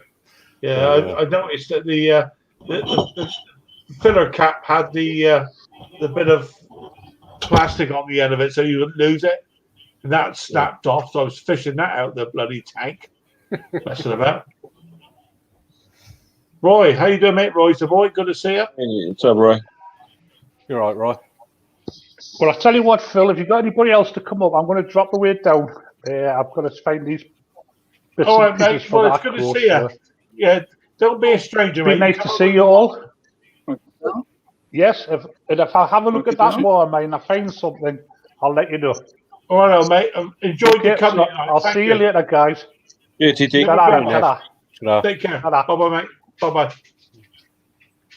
It's good to put the face with the text. Yeah, it's. I think there's two of us with the same problem there, Ken, and it's. I think we're looking at the drawings I'm going to look at tonight, just to see what bits are missing. Because I mean, I can turn up a couple of spacers. That's no problem. Well, those are wave springs, though. You know the wave springs. Yeah, well, they're standard. They're bog standard. Yeah. Well, we call them spring washers. Well, there's a different. Yeah, but see, wave springs are thin washers that are like this, like a wave. Where spring washers are usually Belleville washers, like cups, where you stack them up and you get a lot higher pressure. Here in the U.S., anyway. Wave springs are very thin ones that act like washers but act like springs. Like a spring, yeah. Bellevilles are cup washers that, when you stack them together, have very high pressure, like when you're stacking up on a tool, like a stripper plate or something on a tool. Yeah. And I guess they would probably be very easy to lose as well when somebody took it apart, which is probably what's happened. Yep. Well, I'll have a good look and see what we can find. If I just get the damn thing to work properly, then I'm going to get rid of it. You know, it's sold, but I can't sell it when you couldn't use it properly. You know, it's. In fact, the guy was going to come and collect it today. Thank God he didn't. Bloody get it back. Because it's all in bits in the workshop.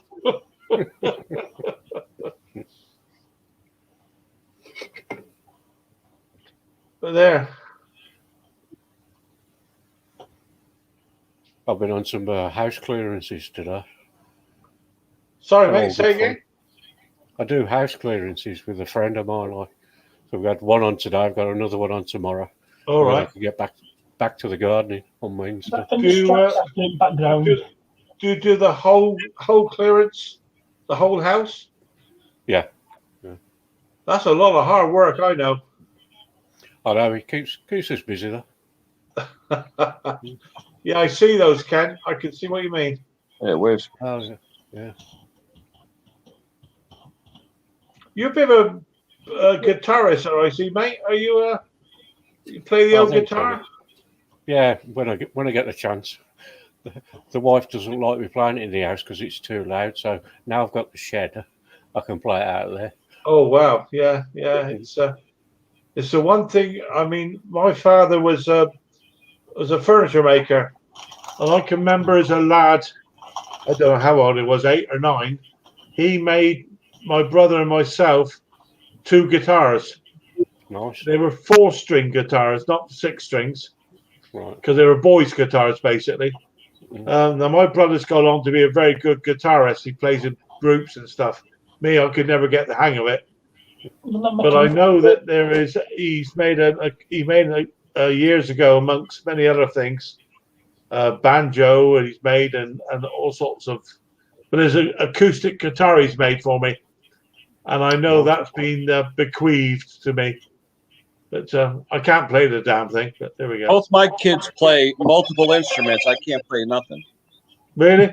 Well, I played the brass both of them are band multiple instruments too. since I was 9 years old, mate. I learned to play the bass in the brass band.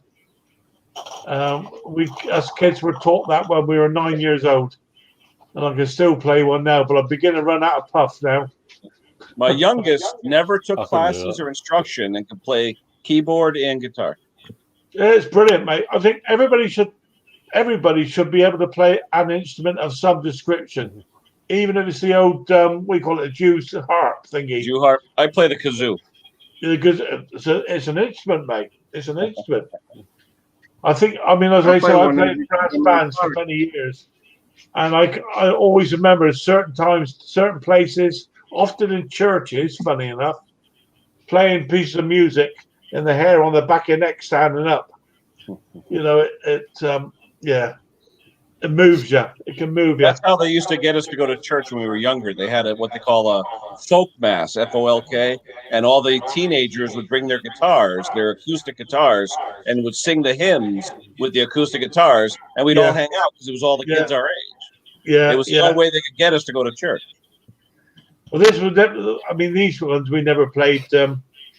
One part and Church parcel of religion. It was just using the church or whatever for concert.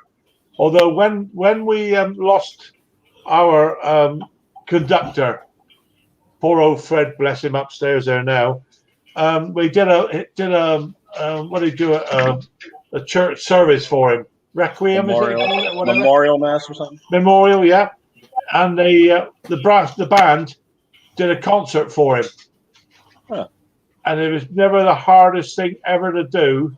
Sure. Is to play really nice music when you're in floods of tears. Yeah. Very, very difficult.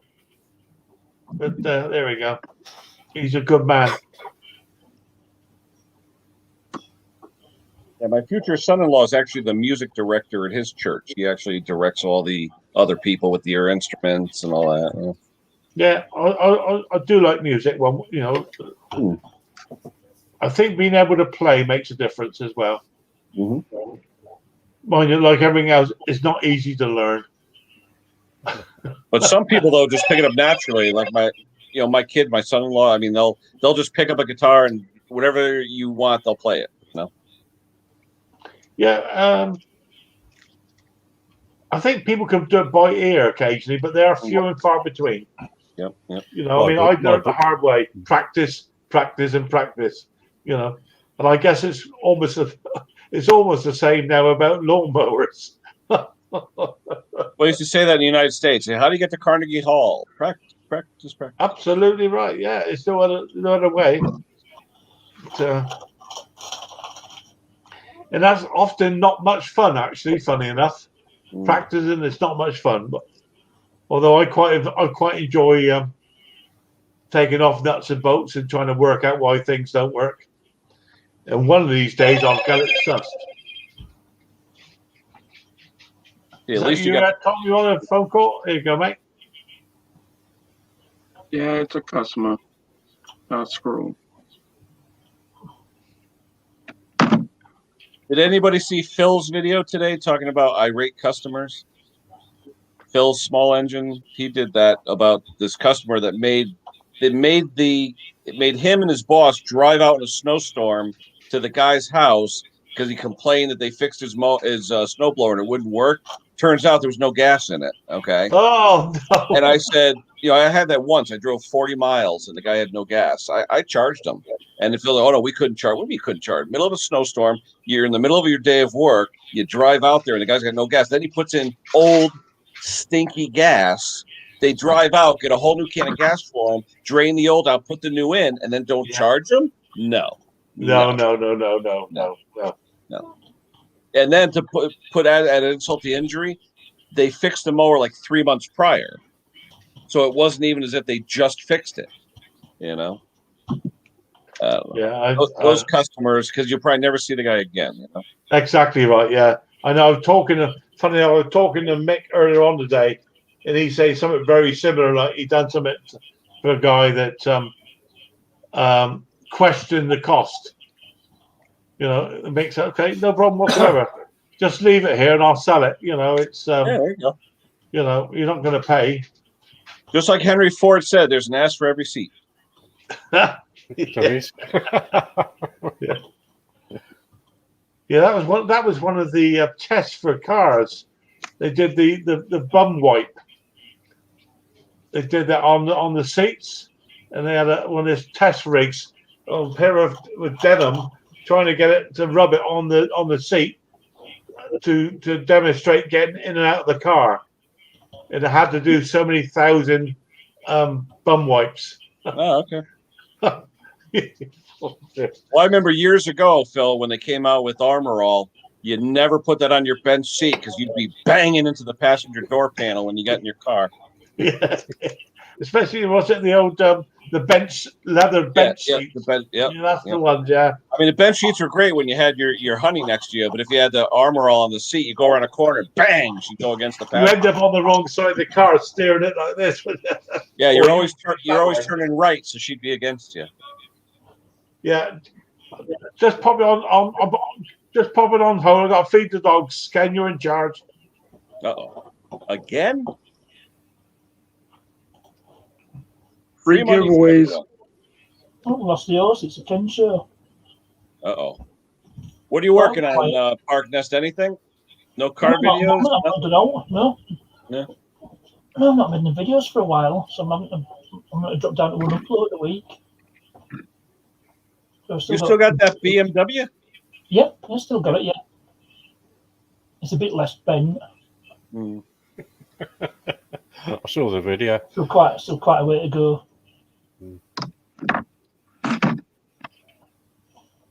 The front end looks more like it should.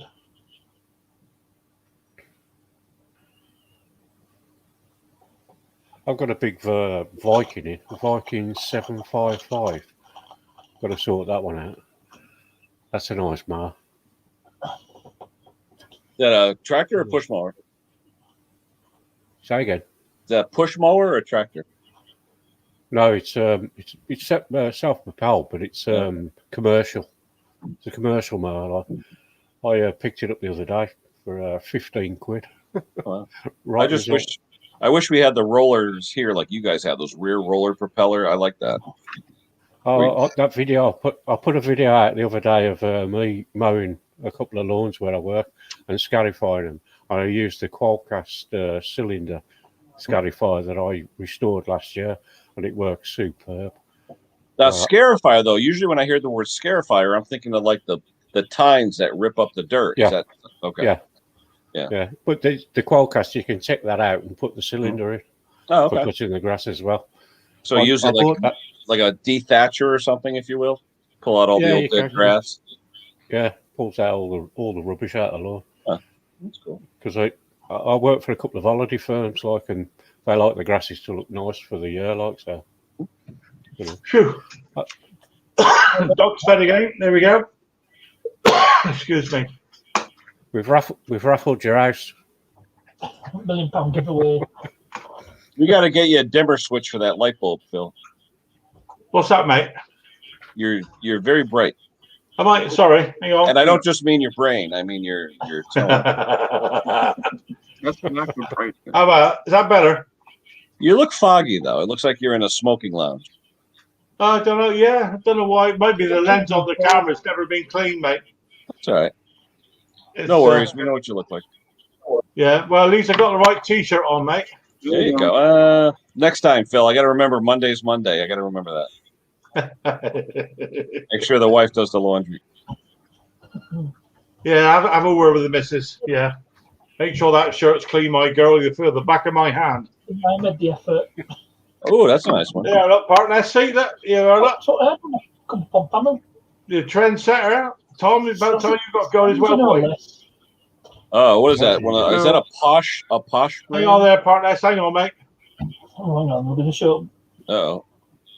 Special brand. Oh, Spalding. Oh, Slazenger. Oh, my Lord.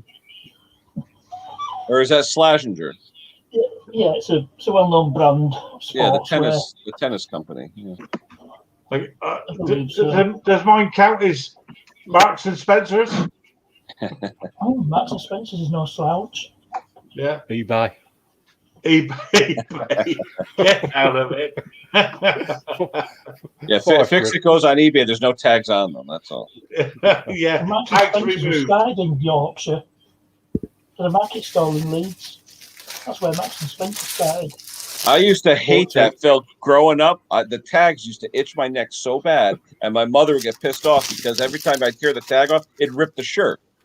Yeah. So now I'm so glad the newer shirts you buy, it's just like imprinted on there and it doesn't itch or anything. Yeah. The first thing I do is rip tags off shirts. I'd always rip the tags off. Oh, I do.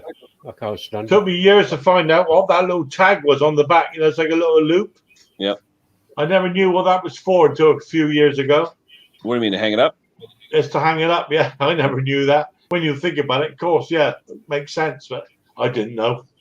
Just like the tags on the mattresses, do not take off under penalty of law. Well, who's going to come over and arrest you if you took the tag off your mattress? Yeah. I mean, you ever try picking one up? I mean, Or your pillows too. On your pillows, do not under penalty of law. Do not remove Yeah. it. Like what law? Well, yeah, we had this awful thing this week over here. We had this what appears apparently a Met policeman is being charged with the murder of a young lady. Awful thing. You know, it's charged, not necessarily convicted. Yeah. But they had this vigil for 2 days ago. That was supposed to be in lockdown, and we had about whatever it was, 800 people turned up, women. Wow. And the police trying to sort of get rid of them, say, look, come on, guys, you didn't want to be here. So what do we end up with then? We got Kate there, married to Prince William. She's there breaking the law, you know. Any law is only good law if it can be enforced, mate. The royals are exempt, you know that, Conker. Do what, mate? The royals are exempt. They can do what they like. Well, she was exempt, was she? Yeah. There's only one person in this. Wouldn't apply to royals. Yeah. There's only one person in this country who's exempt from the law. Did you know that? And that's the Queen, because it's called the Queen's Law. And she cannot break the law because it's her own. But there we go. It's I mean, it's an awful thing to have happened anyway. But one thing's for sure: whoever did it is going to have a pretty harsh time in the neck when they go down there. Yeah. And rightly so. Terrible thing. Right, I'm going to have to go because the wife's giving me a shout. So I'll catch you on the next one, Conker. All right, mate. Good to see you. Ken. Yeah, I mean, Yeah, it's, I'm on me 2 hours. I'm not doing too bad. I've still got 23 people watching. Yeah. Watching me talk a lot of nonsense. So there we go. Cheers, mate. All the very best to you. Okay, bye now. Bye-bye. I know Mick was around earlier on. I'm not sure if he's had to go to work today or not. What's Fixit's first name? Is it Jim or what's his first name? Jeff, isn't it? Jeff? Is it Jeff Parnas? No, it's Neil. Neil. Oh, I'm sorry. Yeah, Neil. Neil. Okay. I beg your pardon. Yeah, Neil. Oh, way off. Yeah, nice guy. Very nice guy. Oh, yeah. No, I've watched some of his videos. I watch him. Yeah, nice guy. Yep.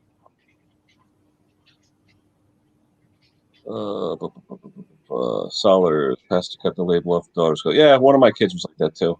I hated it. The itching in the back, I couldn't stand it. Yeah, I do know what you mean, mate. I would never wear a shirt. I would never wear a T-shirt and then a shirt because I hated the tags.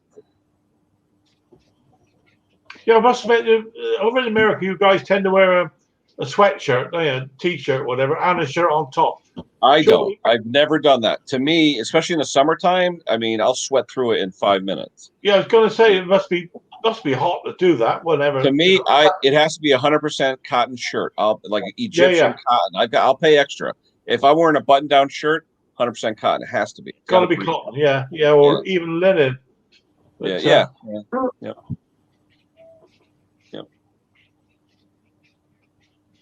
Yeah, what's the idea of wearing the sweatshirt then? Is that to take the sweat up? Is it? Is that the point? Well, no, sweatshirts are so you sweat all your pounds off, right? When you're working out.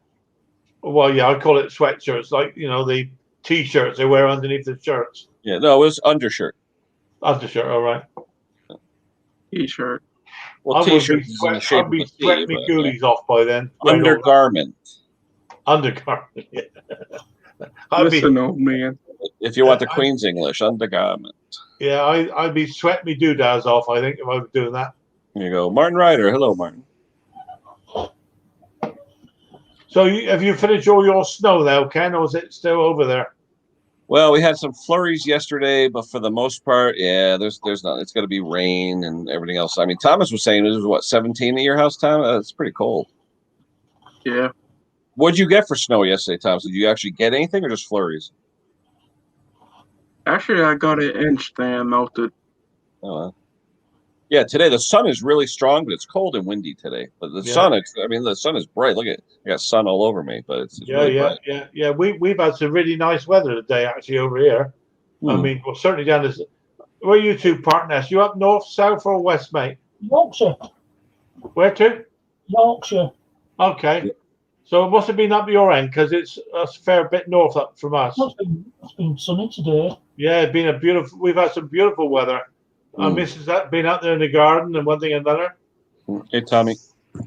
It's, I've been here. hey, Tommy, how you doing, mate? Good to see you. Yeah, it's I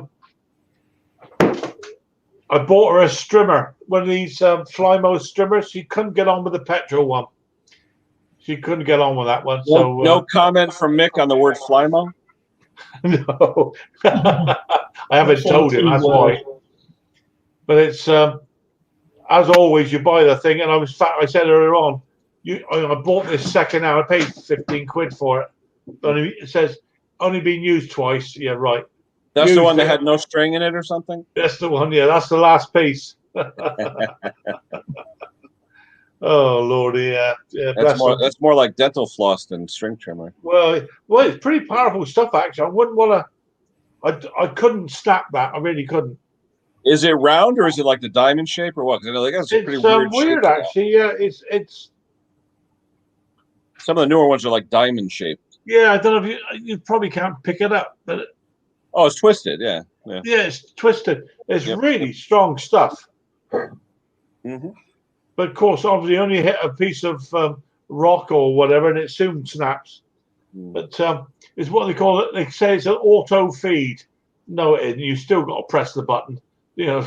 I tell you though, some of the newer heads they have now, like Echo and some of the bigger brands, where you just stick 20 feet in and just click, click, click, click, click, and that's it. It automatically loads. Yeah. So. Well, I've just bought a new cartridge of this stuff. You know, you can buy this stuff and wind it on yourself, but I thought, well, I just bought a cartridge of it. It's actually Flymo brand. It's the actual Flymo brand. Yeah. And actually, it's Flymo. It's. Is it petrol or electric though, Phil? No, just electric one, mate. It's nice and light for Annie. You see, she couldn't get on with the petrol one. I mean, has that got the head that tilts so you can do edging and all that? Yeah, that's the one, mate. Yeah. It's a clever toy. I don't know how long it's going to last. Now it's got the wheel on it, so you can roll it to do the edging and all that. Yeah. That's the one. Yeah. I mean, I connected it up to a circuit breaker. You know, a trip switch. Yep. But that trip switch I think it's blown because it won't power it up. I'll have to get a new trip switch, I think, for it. I don't fancy the idea of not having one on there. I think it's pretty important. Let me just put that up a minute. Yeah, just because I can, Ken. That's all. Yeah, there we go. So apart from that, I mean, it's been fairly quiet, to be honest with you. I mean, I spend hours, absolutely hours, messing around with these mowers and stuff. If I was doing this for a living, I'd be broke. I would be broke. Seriously. You know what though, Phil? I'm the same way though. I mean, it's my hobby, but I do make money and all that. It's just that sometimes there are some jobs when you are so glad that the customer comes and picks it up because you're sick of looking at it, you know? This is going to be one of them, mate. This, well, and the last one, the one I've just done the video on, of it starting up. I actually, talking to Mick this afternoon, and I did a breakdown of what it cost me, of the money I put into it, you know? Are you in the black or are you in the red? If I sell it for what I'm asking, I'm in the black. If I don't sell it, you I'm look at still what it owed costs. money. Then you look at what it costs you per hour, and you're probably making what, £2 or £3 an hour. No, about 2.5p. See, Tommy's asking, show us the odd carburetor setup on the Briggs. Oh yeah, I was talking to Tom about that today. He said he found it on was it a UK eBay or something, Tom? Yeah, it wasn't there.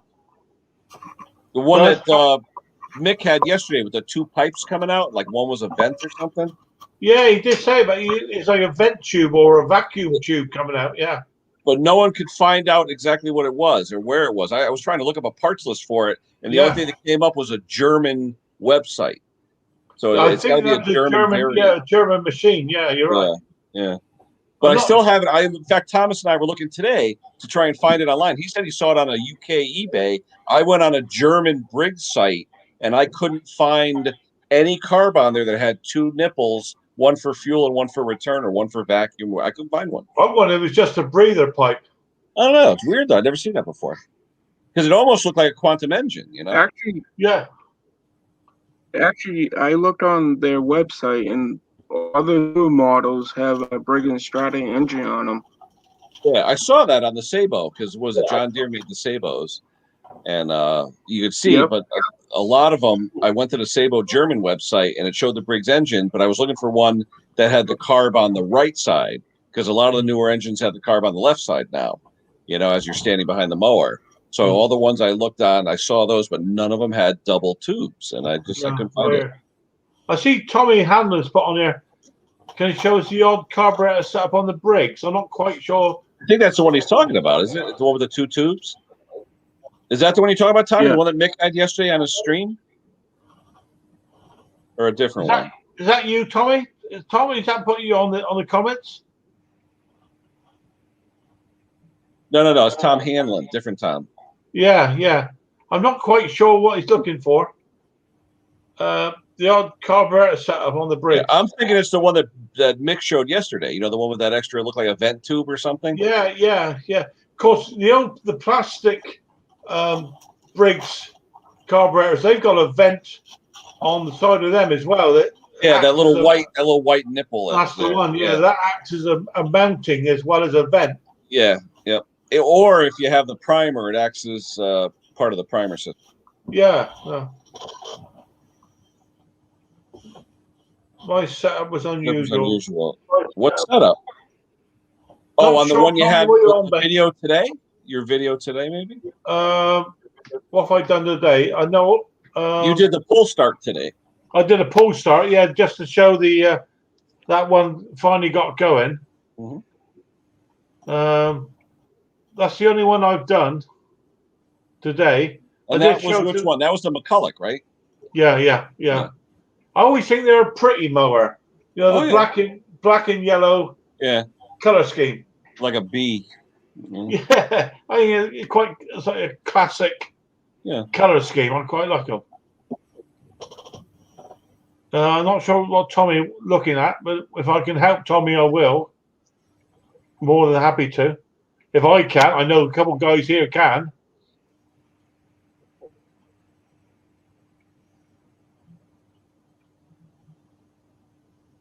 A Chilean Cabernet. Martin, you've got class, mate. Chilean Cabernet Sauvignon. Oh, that'll do for me, mate. I'll tell you. You know, some of the Chilean wines, why they're so good. I'm gonna bore you all now, but they're what they call pre-phylloxera. And that's going to really bore you, but it's a fact. The European wine growers were hit by the phylloxera beetle some years ago now, which destroyed all the rootstock of the grapevines. And the only reason it didn't get over to Chile was because of the mountain range, and the spider never managed to get over the mountain range, for want of a better word. So they're still using the old vintage rootstock of grapes. That's why their wine is still so good. because all of the stuff down in Europe is all based on American rootstock that they brought in because it was destroyed.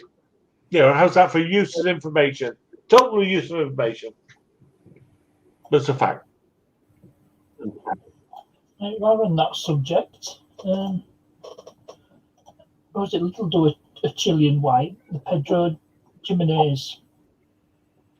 Chilean wine is good, Partness. I really there you go. Look, She likes that one. Chilean wine, I must admit, is good. If you read up on it, Ken, it's quite interesting. It's they said they love grapes. Absolutely, and they bore into the rootstock, destroy the roots, and that's what happened. Why? I'm full of rubbish. There we go. Hang on, maybe.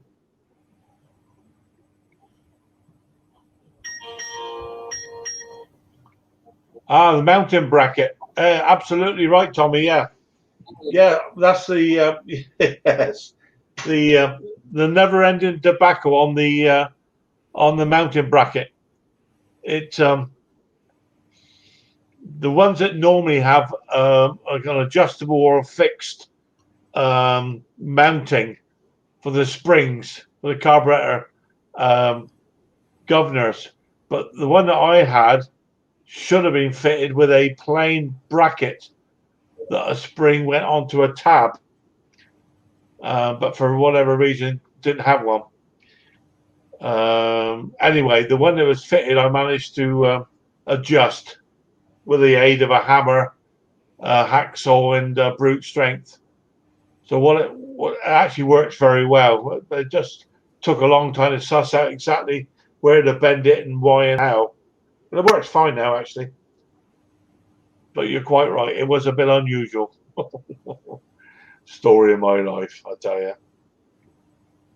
Even had Ken looking for the brackets for me. Oh, yeah. I think we had about 6 different brackets at one stage. There you go, Solers. Look this up on the internet.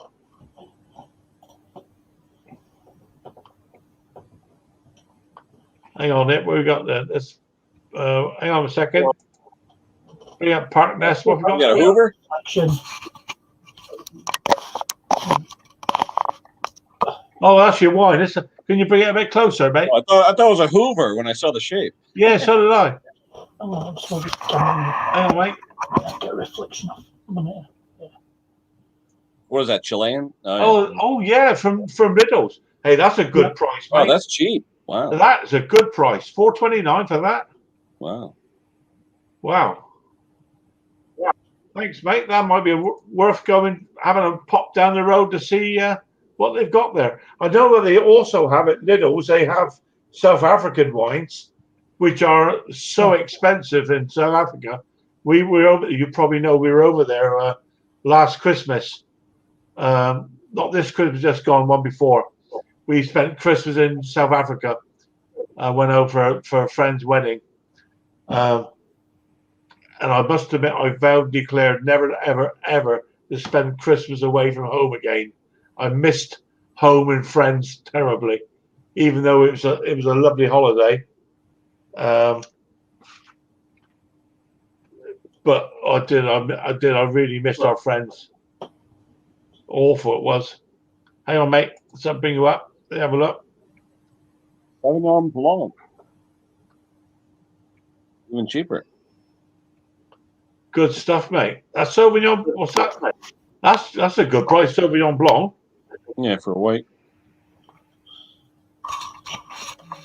I tell you, Phil, the first time I had Chilean wine was probably 20 years ago. I had a friend of mine from St. Petersburg, Russia, and he had me for dinner one night, and we were colleagues. We worked together as engineers, and he stopped at the liquor store. He goes, "I'm going to get you something you would like." So we sit down, and we had pasta, and he pours this deep, almost like a burgundy, really, really deep. It was Chilean, and it was dynamite. It was so rich. It was just, and it wasn't that much. It wasn't that much. No. There you go, boys. That was South Africa. Oh, nice. There you go. So where did we went to? Hey, Ken. Now, hot or what? What, Thomas? I found mixed engine on Oh, you his did? lawnmower. It's a Briggs & Stratton. What's Yeah. the model though? It's like Hold a on. 770 or something, or 718, something like It's actually in As German. long as we were away for, I think we went away for 14 nights, I believe. that. Oh wow! it's, Type it in, Thomas. Type the model. South in. Africa is an enigma. Beautiful place, beautiful people, the food, amazing. As long as you like meat, you've got to be a meat eater. Hang on, Tom, I'll bring you up, mate. That's supposedly seconds, the there you engine go. that Mick was talking about. Type. Go in a little bit more, Tom. What does it say for TYP?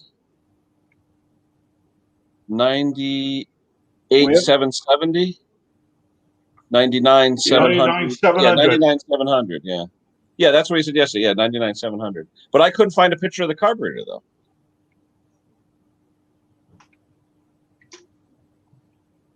Hold on.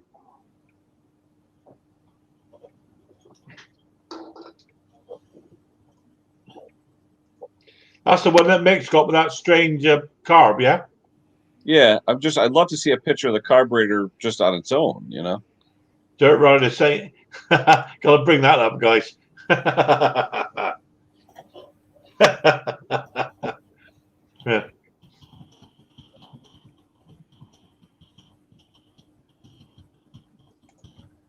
Yeah. Where's Solar saying here, mate? As a South African. Yeah, I mean, the people in South Africa we found so friendly. We really did. There's lots of stories I can tell you about getting lost in the townships when we left the airport without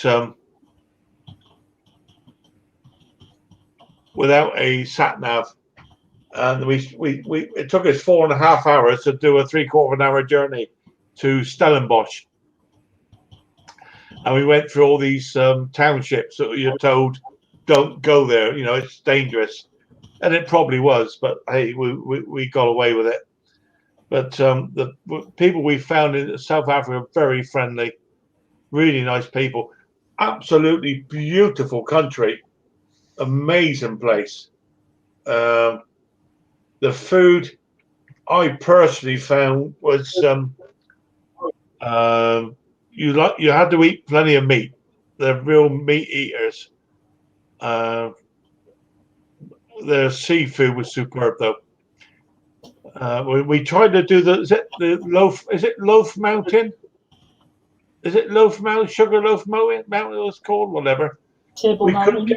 We went there and we got as far as half a mile away in a queue, and there was no way we were going to go up. So we went up a different mountain, and it poured down with rain in the middle of South Africa. But yeah, it was some experiences.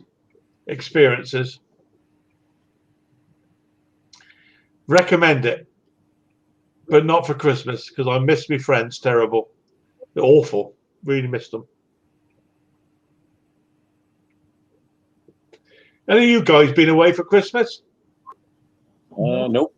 Yeah. No, always stopped home, and me as well. I'm gonna eat.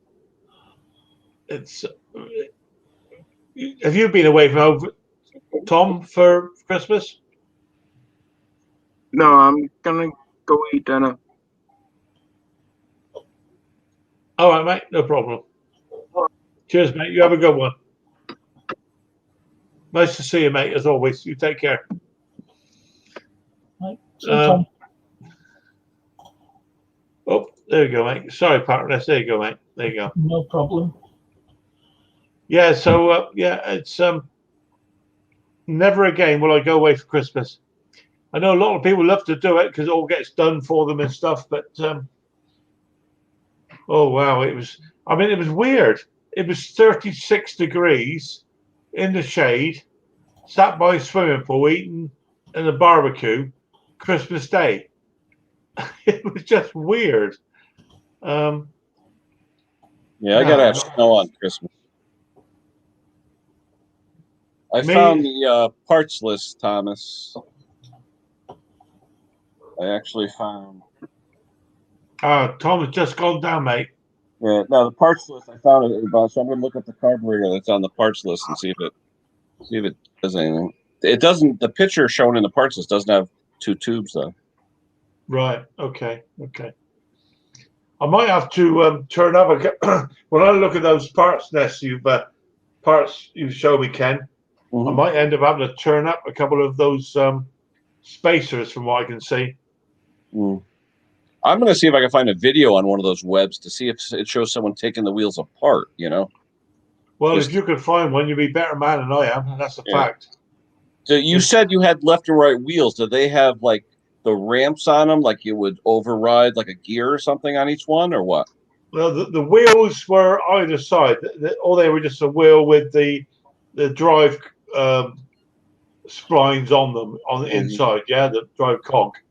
Yep. But it was the actual drive splines that go on the drive shaft that were marked left and right, and they were clearly marked L&R. And I guess, because I don't want to take the whole damn thing apart, Ken, it's taken me hours to get it sorted out. Although there's definitely spacers missing, washers missing, definitely, because nothing should move about. The back plate shouldn't move around. Oh, it's wobbly. Yeah, it shouldn't move about. If I need to turn up a couple of spacers to pop in there, I think will make a difference. But I'm sure there's more to it than that. Hopefully, I'm able to find out on the parts list. Probably won't be able to buy anything. I mean, I don't even know where I would begin to look to get any spares. eBay I've looked at, that was a total waste of time. I've contacted a dealer, said no, we have nothing to do with them. It's typical generic stuff, Ken, going through to probably things like B&Q and all the rest of them. But they certainly weren't cheap machines when they came out, because they're well made.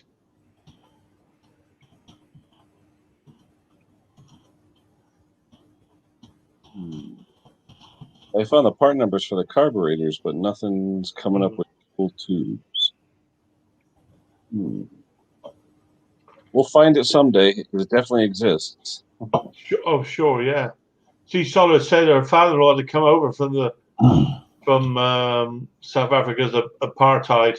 Oh yeah, Mandela, all that stuff. I remember. Oh, apartheid was awful, man. I mean, how can people treat others like it? I just don't get it.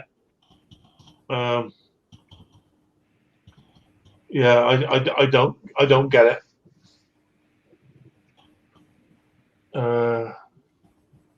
No, I just don't understand it. But when we were over there, we were doing on the same day every day a sort of similar drive, a different to go to like wherever we were going. We go through the town, whatever it's called, Stellenbosch, and there was these poor guys on crossroads with the traffic lights. I mean, they looked like they were tramps trying to get money. But it's almost like they had their own piece, And I felt felt sorry for them. But we were told, don't stop unless you got to. Wind up your windows. The car is automatically locked, as cars do now. So, I mean, what a way to live. I mean, the place we were staying it was a locked, I thought it was a hotel, locked gates, electric fencing all the way around. I mean, what a way to live, man. Nobody should have to live like that.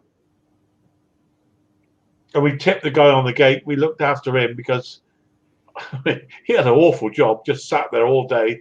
And then he and his opposite number did nights, just sat there.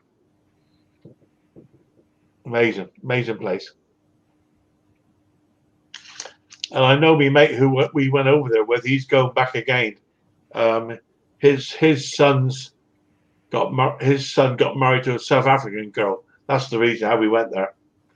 Lovely, lovely girl, lovely family. And they seem to be thinking they're going to go over there again next year for Christmas, but we shan't be going.